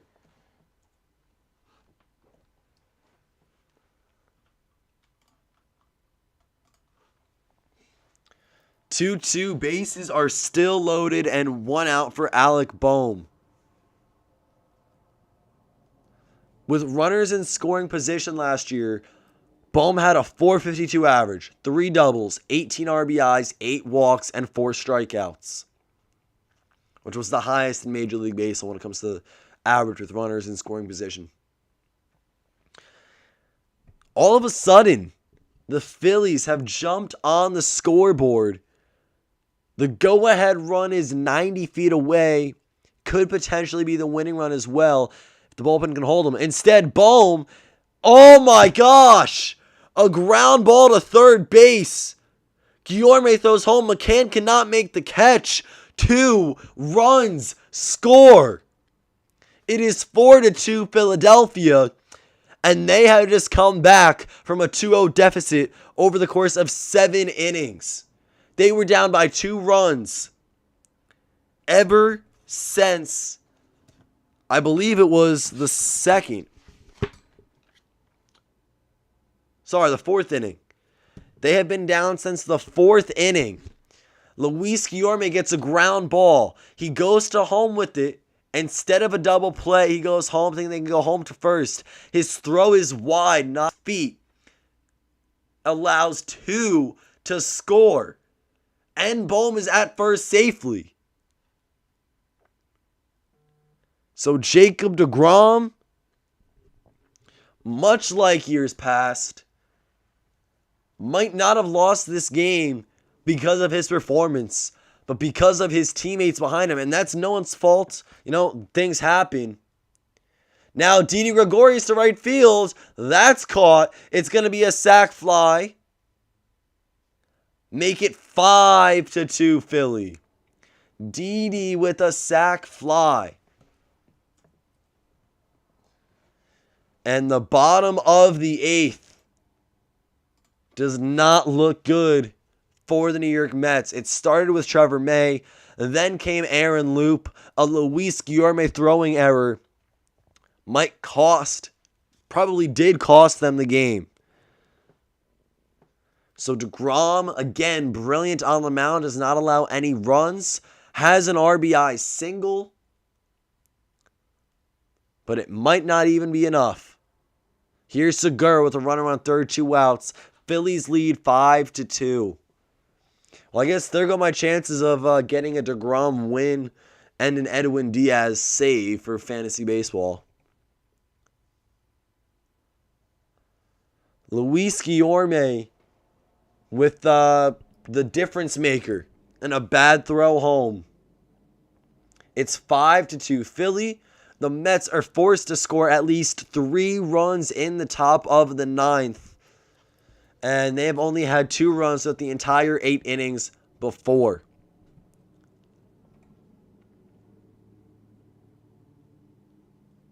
One from Loop to Segura, called strike 2. Jose Alvarado warming up. Now he is in the clear for the save, as there is a 3-run differential between New York and Philadelphia in the Phillies' favor. Segura fouls another one back. The count remains 1-2. This game hurts to watch as a Mets fan. I'm so sorry. This one was rough. It looked to be in New York's favor up until really the Trevor May walk to Andrew McCutchen. He gave up that single to Brad Miller. Then McCutchen walked. It was first and second, 1 out. Hoskins singled. It was bases loaded, 1 out. Hit by pitch to Harper from Aaron Loop did not help. Who's to say maybe if Trevor May stayed in, it would have been different. But at the same time, you never know. You never know.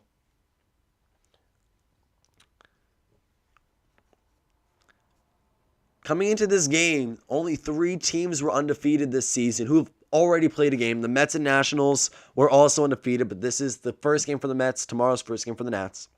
The Orioles were 3-0. They swept the Red Sox.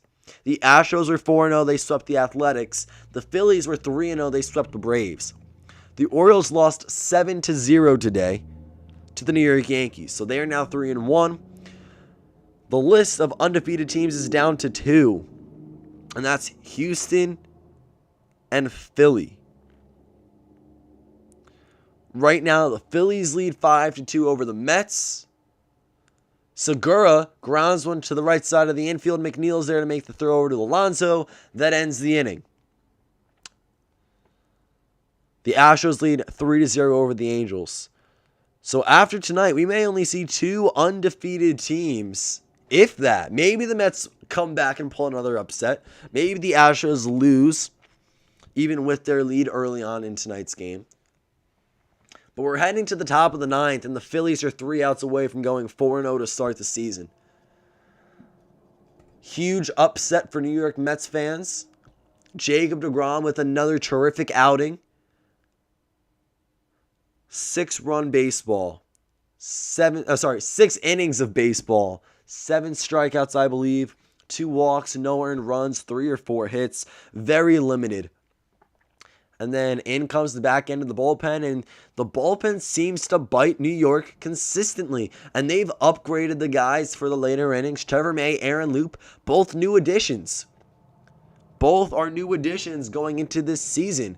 You had DeGrom for 6, who was great. Miguel Castro came in and got his 3 outs in the 7th without allowing a run, even though he did give up a single.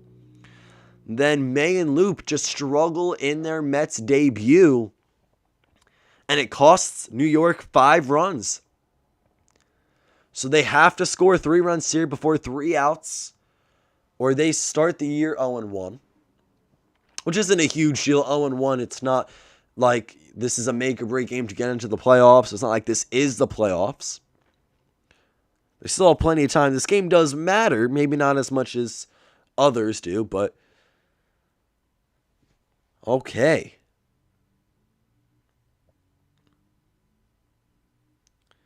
We have 3 outs left. It looks like Jose Alvarado will probably make his way in for the Philadelphia Phillies, and that may end it. Or the Mets may come back and tie this up with 3 runs.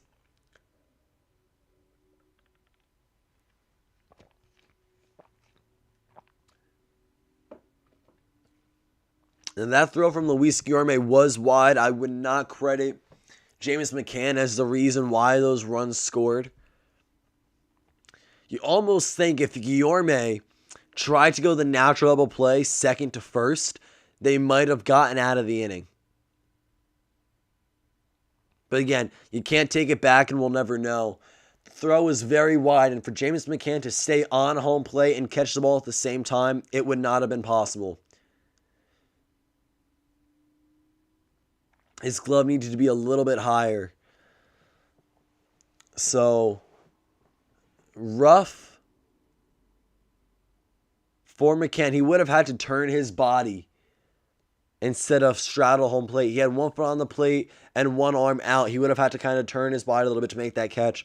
He could have offline throw from Luis Guillorme, though. Maybe if he went second to first on the double play, they might have had him. Maybe not. Again, who knows? But to start the top of the 9th, Brandon Nimmo will step in and take a ball from Jose Alvarado. You got Roman Quinn in center field now. He came in to pinch run for McCutchen, so he slid over to center field. Hazley over to left field now. And let's take a look at Jose Alvarado as a called strike to Brandon Nimmo. Ties the count up at 1 apiece. Alvarado is just 25 years old and a left-handed reliever. He's already pitched 1 game here in 2021. He's pitched in 2 games here in 2021 with 1 win, 0 losses, 2 innings, 5 strikeouts, and a 1.00 whip. His ERA is at 0 flat. Nimmo tries to lay down a bunt, 100 miles per hour, and it goes foul. So it's 1-2. In 2020, Alvarado, 9 games, a 6 ERA, 9 innings, 13 strikeouts, 1.67 whip. He was with the Rays in 2020. He debuted with the Rays in 2017. And now he's with the Philadelphia Phillies in the National League here this season. Looking to close this game out. Jonathan Villar on deck for the New York Mets. And that is because that is the pitching spot, number 9. So pinch hitter. Nimmo checks his swing. Does he go around? The home plate umpire says yes, he does. Nimmo checks swing, so a strikeout swinging. Alvarado gets a K to his name and is just 2 outs away from his first save. So Jose will have a win and a save to his name within the first 4 games of the season if he can hold the Mets here to 0, 1, or 2 runs.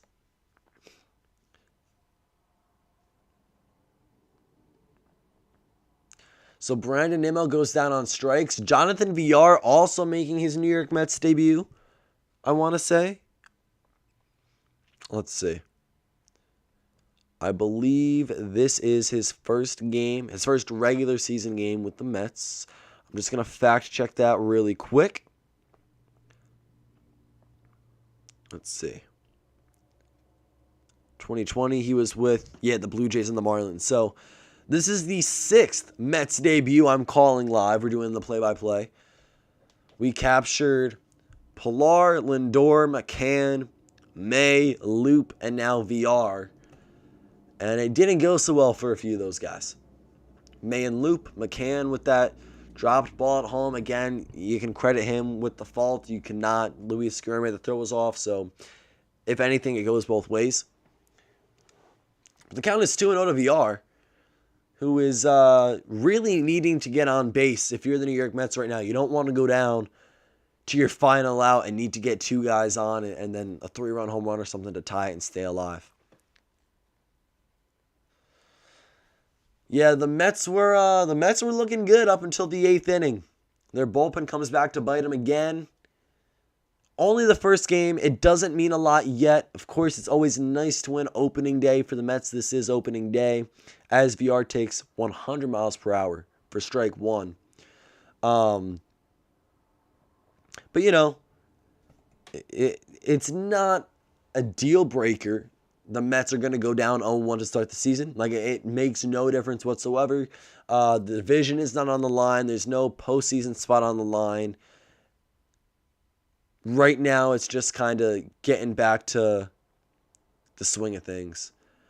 DeGrom can't carry them. Yeah, I was hoping for that to be the case personally because I have DeGrom on my fantasy team. So I said it earlier on in the stream when he was like really going at it and doing well. 6 innings, no run baseball. Mets were still up 2-0. I'm like, hey, I might get a win out of this for fantasy. I'm going to get the 7 strikeouts, the 6 innings. Maybe we even get Edwin Diaz the save because I had Diaz as well on my fantasy team. He was one of the only bigger relievers left when I was drafting that position.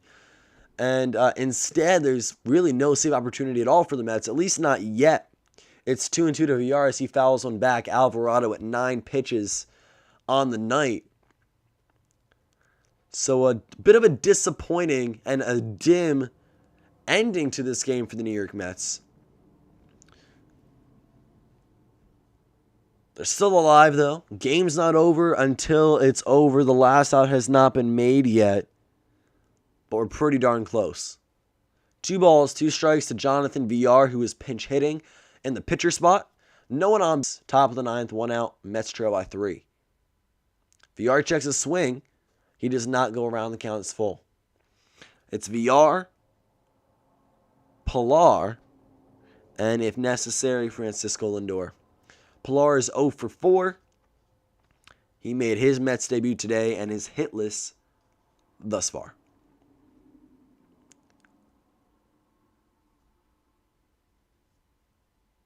The payoff pitch, it's full count. Called strike 3, 101 from Jose Alvarado. VR swings his bat. He thought it was ball 4, though that was pretty clearly a strike. At least when you're watching it come in on the plate and you have the little strike zone, that really isn't always accurate, but that was right on the inner third of the plate.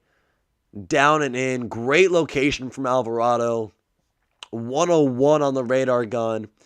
Yeah, VR took a step towards first thinking he had a ball 4 right there, but that is not the case. Mets down to their last out, and Kevin Pillar steps into the box. He is their last hope. No one on base. Top of the 9th, 2 outs. It is 2-5 for the Philadelphia Phillies, who are playing at Citizens Bank Park. They have home field advantage, and Kevin Pillar sees a called strike 1. Right on the black, outside edge of the plate. It's a great pitch by Jose Alvarado. Great command again. He does get the call right there, deservingly. So he gets the call. That was borderline a strike. You can easily argue that. 0-1 to Pilar. Make it 0-2. He will cut at a 100-mile-per-hour fastball just above the zone. Nonetheless, he does swing and miss, so it is 0-2. Mets are down to their final strike of their first game here in 2021. The Phillies are 1 strike away from remaining undefeated to start the season.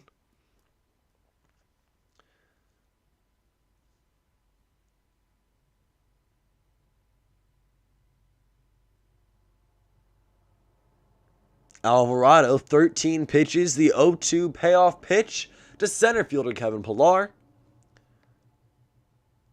He thinks about it.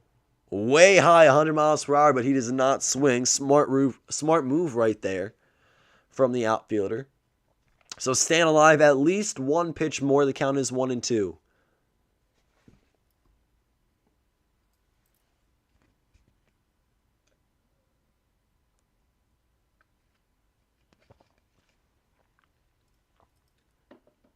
Phillies fans have their rally towels. 1 ball, 2 strikes. Alvarado to Pilar. He checks his swing. Does he go? No, he does not, says the first base ump. It's 2-2.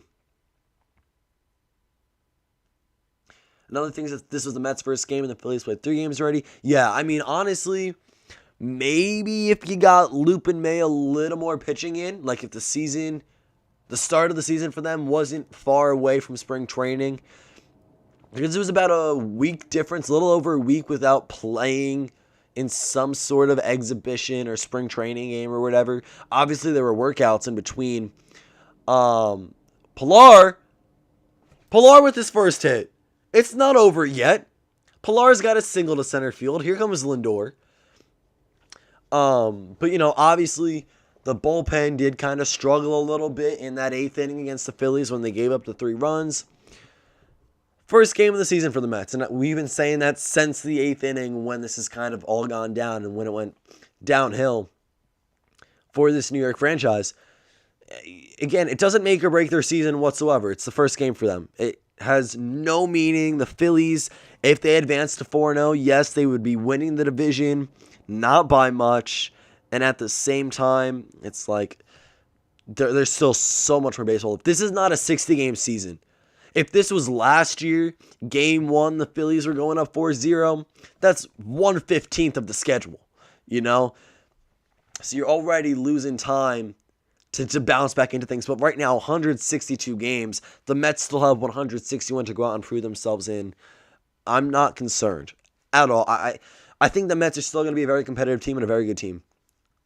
So we'll see what happens. I mean, yesterday I was talking about how bad the Yankees were doing just because I'm a diehard Yankees fan. It's like they didn't lose by much. Just the offense wasn't hitting the ball. But it's early on. Spring training's over. Last year was a weird year, so some guys are thrown off a little bit still. It's 1-1 to Lindor. But, it's way too early for these emotions to be really kicking in. I, live and die with every Yankees game, though. So the outcome of their game kind of sets the tone for my mood. So if they're winning, I'm super happy. But, if they go down and it's a rough game for them, I am not in a good mood. Francisco Lindor, a single to right field. Kevin Pilar at second. Lindor at first. This game isn't over. Conforto is a 3-run home run away from tying this thing back up. But, I'm live or die with the Yankees. So if they win, I'm happy. If they lose, it's not good for me. Obviously, nothing bad. Just, I'm a little upset for quite some time. It takes me a little while to get over it. But for this, it's way too early still. First game of the season for the Mets. Even for the Yankees, only 4 games in. Any team, really. The year is still very young. Hello, my TV broke. I'm on my YouTube trying to figure out the game. Well, if you're trying to figure out the game, that's why I'm here for you. You got Kevin Pilar at second base. Francisco Lindor at first. There are 2 outs in the top of the 9th. Michael Conforto is the tying run and stepping into the plate. So a 3-run home run right here ties it back up. NL East is one of the best divisions. Oh, for sure. NL East is probably going to be the most competitive division because of the multitude of teams trying to compete for first place. The NL West is going to be fun because it's Dodgers and Padres, but that's 2 teams. The AL East, you have the Yankees, the Blue Jays, and Rays. That's 3 teams. But you look at the NL East, and really everyone is competitive with the exception of the Marlins. 1-0 becomes 1-1 as Conforto sees a strike. Archie Bradley warming up. Maybe the Mets have a little bit left in their tank for these later innings. Maybe they can tackle on a few more runs. They have 2 singles with 2 outs. Runners on first and second. Conforto, a 1-1 count. Top of the 9th. 2 away. Let's go, Conforto. 2-1. Fastball triple digits at the letters. Gonna miss high.